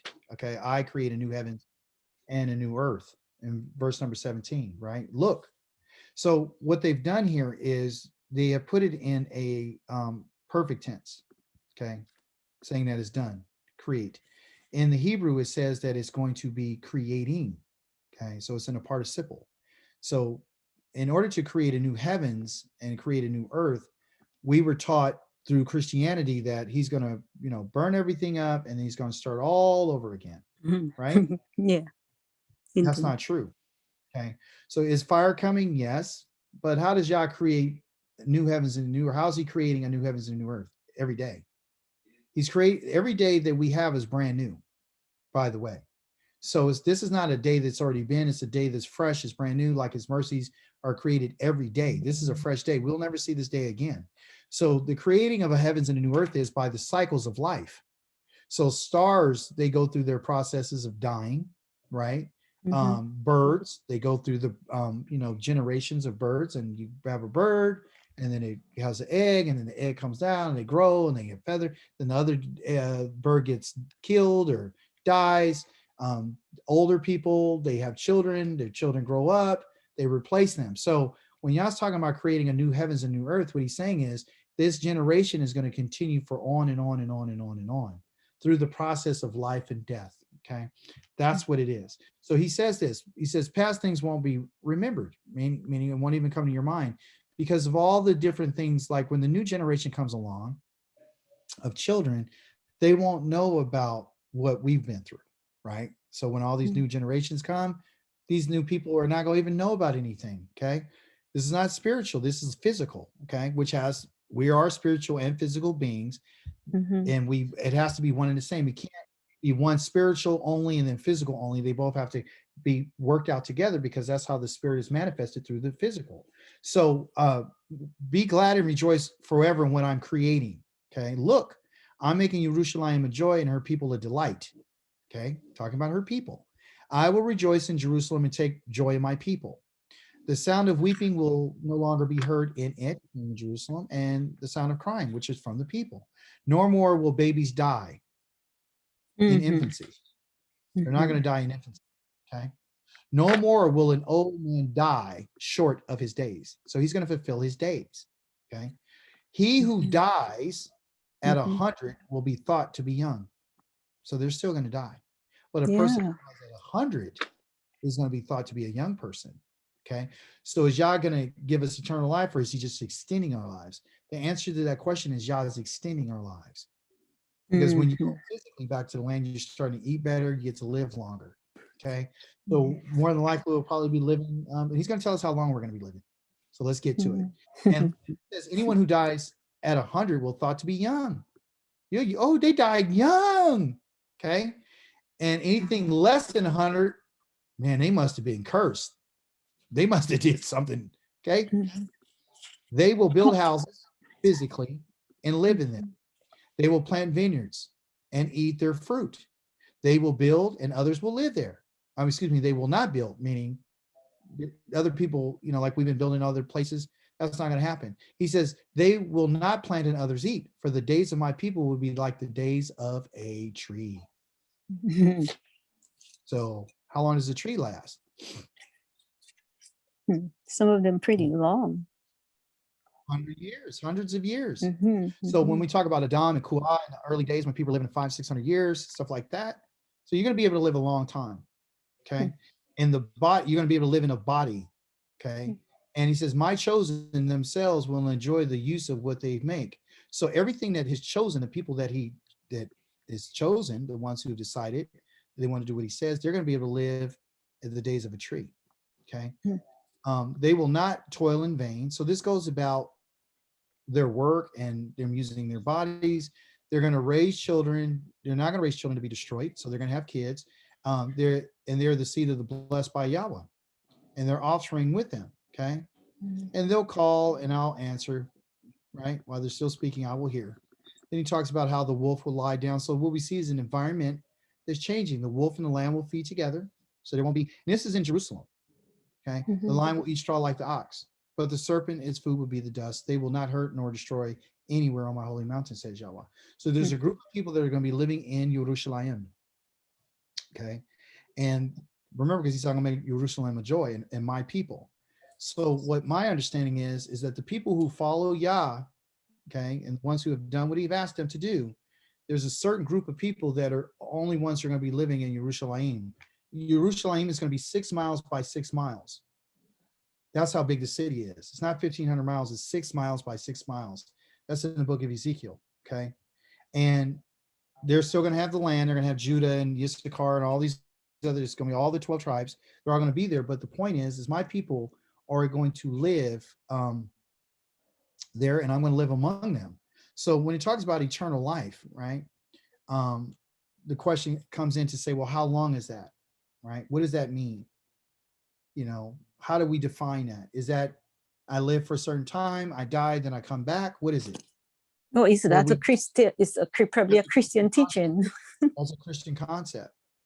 So that's another reason why they want to go to heaven, is because the reality, they don't want to die. That's why they're choosing the one who died and rose up from the dead. So they know that remember what Yah told Adam and Korach. He said that you have to make a choice. You know, you could choose to live or die. And guess what they chose? They chose to die. Brother David, can you give me the chapter in Isaiah? Chapter 65. Thank you. That's fine. Chapter 65 is there, but I also want to give you one more to kind of, so you can set your heart upon not just one place. So that's the days of people living like a tree, but also in Zechariah chapter number 8, he talks about, he talks about what his intentions are for his people. I can read it. Chapter 8, you said? Chapter number 8. Okay, I can read it. Yeah. Yeah. So again, he says, I'm returning to Zion and I will live in Jerusalem. Then Jerusalem will be called the city of truth, Yahweh's mountain. And he says, Yahweh Zavov, old men, and listen, old men and old women, not young men. So the whole ideal of eternity, old men and old women will once again sit in open places, and each one is cane in his hand. So they're going to have old people there because of their what? Their great age.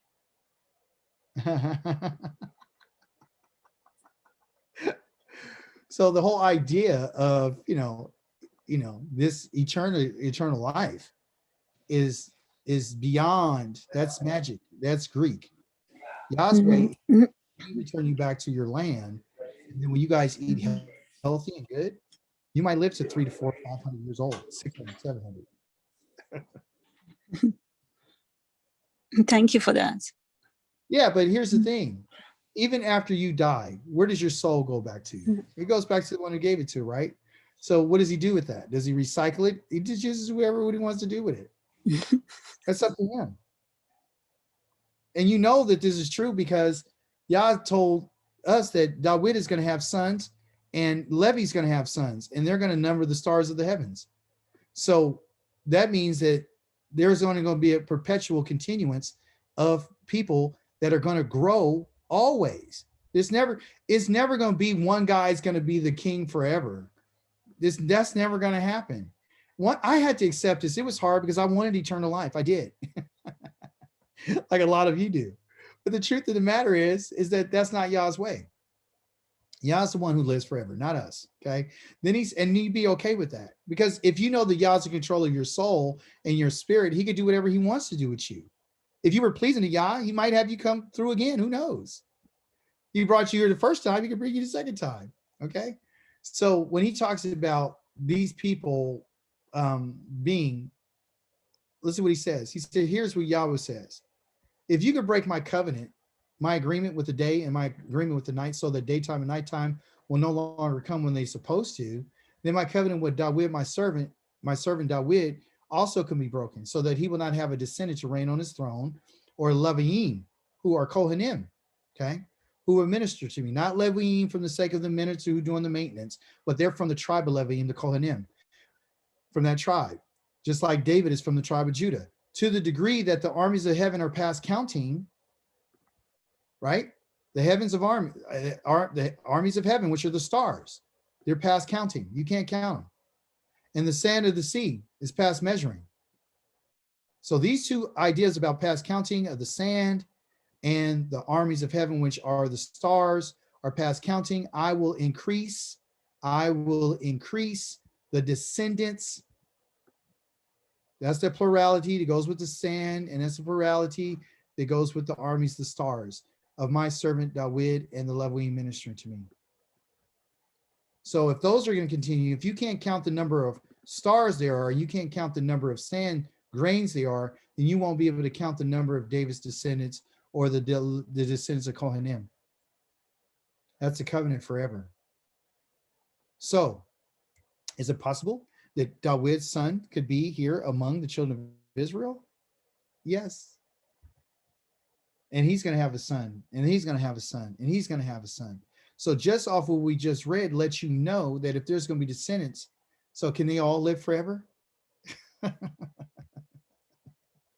You come here in your package and you leave. Like I told you, you come as a plant, you have your growth process growing up, you turn into this beautiful flower, and then you start fading away. And then you go for the next generation. That's Yah's way of recreating the heavens and the earth all the time. And we don't like it. But if you don't like it, just go back and read what he said to Kuah and Adam. If you eat of this, you're choosing to die. And guess what? They said, we want to die.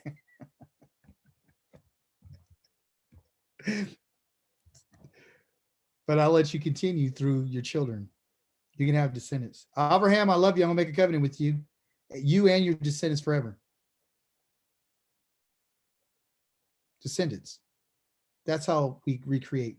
So what we see today and what we're here in our time right now, this is why I tell everybody, while you're here, you need to enjoy your life right now. If you're going to be righteous, do it now. If you're going to eat good, eat now. If you're going to have fun, have it today. Don't you be looking for no future? You better get on it right now. You better find happiness today. So is there any time for depression? No. You want to spend your days in depression? You don't have to. You can change your mind. I don't have to do that today. I can be happy. I'm going to find some sense of happiness, some kind of way. If it was eating a peanut butter and jelly sandwich with some almond milk, I'm doing it. If that's what makes me happy. You understand? So we're only here for a certain period of time. Enjoy your life now. Don't live in the future. There is no future. Not for you. Right now is right now. How can you live in a future that doesn't exist? The only thing that exists is what you're in existence. This is it. This is Yah's name means he exists. So right now, if you and I are existing, which we are because we're here, this is your existence. So live in it. Enjoy it today. Today. That's why he says today, if you hear Yah's voice, don't what? Don't harden your heart. That's not New Testament. That's what David said. Live for today. Eat good for today. You got to cry today. Because there ain't no tomorrow. It's right now. Tomorrow's not promised to anybody. So stop living like that. Live in the moment. Okay? Thank you guys for spending your time with me. I know I went over, and you stayed with me. So praise the Holy One of Israel. Yah's talking to us today, and he's telling us, I'm creating all things. You guys chose death. You get it. But I'll do you a favor. I'll bring you home so you can eat well, so you can live a longer life. Because eventually you're going to leave. And then who knows? If I like you, you might come back. If you did what was right, you might come back. But if you don't do what's right, you plan on being destroyed. That's it. Look outside your window today and look at a tree. My tree's been out here for a long time. It don't look like it's going anywhere. David. Yeah. If we live our lives like Christianity and following Yah are two different things. It's like, because as a Christian, when you lived your life thinking you had eternal life and that you would get another body and you would do this and you would do that, you didn't care for every moment that you have here. And so now that I'm following the Torah, I savor each moment in each day because I know it's new and it will never be seen again. So it's changed my perspective about how I eat, how I treat people, who I spend my time with, what I do, because I know that my days are numbered. So the Torah teaches me how to number my days. So the mindset of us, the everlasting mindset of living forever and living for right now is really changed my perspective, and it's brought me more joy and more peace and more shalom, because when you're living in the future, you're always in anticipation, which causes anxiety because you know it could go either way. Yeah, it could. Those are some great points. I would say this when I close out. Thank you guys again. And I want to let you know that, again, we're tentatively putting Sukkot together. And so we wanted to know if anyone's interested, let us know. Kind of reach out to us and try to get to us. Let me put a date on it. We're going into I think our second week of June. It's going by so fast. I need an answer from you no later by July the 1st. I'm gonna give you 2 weeks to think about it, but I'd like to have an answer by July 1st. Okay, to find out if you want to participate, and if you can, you can. If you can't, you can't. Don't feel bad about it. If you can, we'd love to have you. Okay. What If day you does can't, it don't go? worry. You don't have to do, and we don't have to do the full 7 days. Some, people break it up. So we just need to have those in mind who are kind of like thinking about it, so we can kind of start putting it together. Forrest asked for the dates, and so Forrest, we'll put a date out for you to let you know. It's September 20th to September 28th. 20th to the 28th. Yeah. Thank you. That's good. At least we don't have to go into the heat of October. No, it's going to be warm in September. It should still be warm. Yeah. We want it to be warm because it was cold. Oh yeah. At night. Yeah, that's good. No worries. And they've also done a lot of updates to the park during the COVID. I know that they revamped the pool. So they've done some improvements during the shutdown. Okay. Okay, cool. All right. All right. All right, everyone. Well, thank you guys so much for everything that you are and what you've been doing. And we love you, and we hope to see you guys, coming up. All right. All right. Yeah. Thank you, Samia. Yeah, that's what's up. All right. There we go. All right. We got Samia on there. Yeah. That's what's up. And it don't have to be the whole time. Like she said, it could be just a few days. Whatever you could do is fine. If you want to stay 4 days, 5 days, 3 days, whatever. It's about you just coming to get some type of the experience. That's what it is. Okay. We're not religious. So we're not like, no, you got to be here. Or you don't love God. We're not doing that kind of stuff. Okay. And you guys know it. So don't worry about it. All right. Anyway, Shabbat Shalom to all of you. And I'm going to let you guys go and enjoy the rest of your Shabbat. Use this time for prayer, use this time for reading, use this time for study, use this time for eating, use this time for sleeping, go take a nap, use this time for whatever you want to do that's going to be rejoicing and whatever, celebratory. And, and that's it. And think about the things that Yah has you do. And that's all it is. Okay. Hallelujah. Hallelujah. Hallelujah. Shabbat shalom. Bye-bye. Shabbat shalom. Everyone. Praise the Lord. All right. We'll see you guys.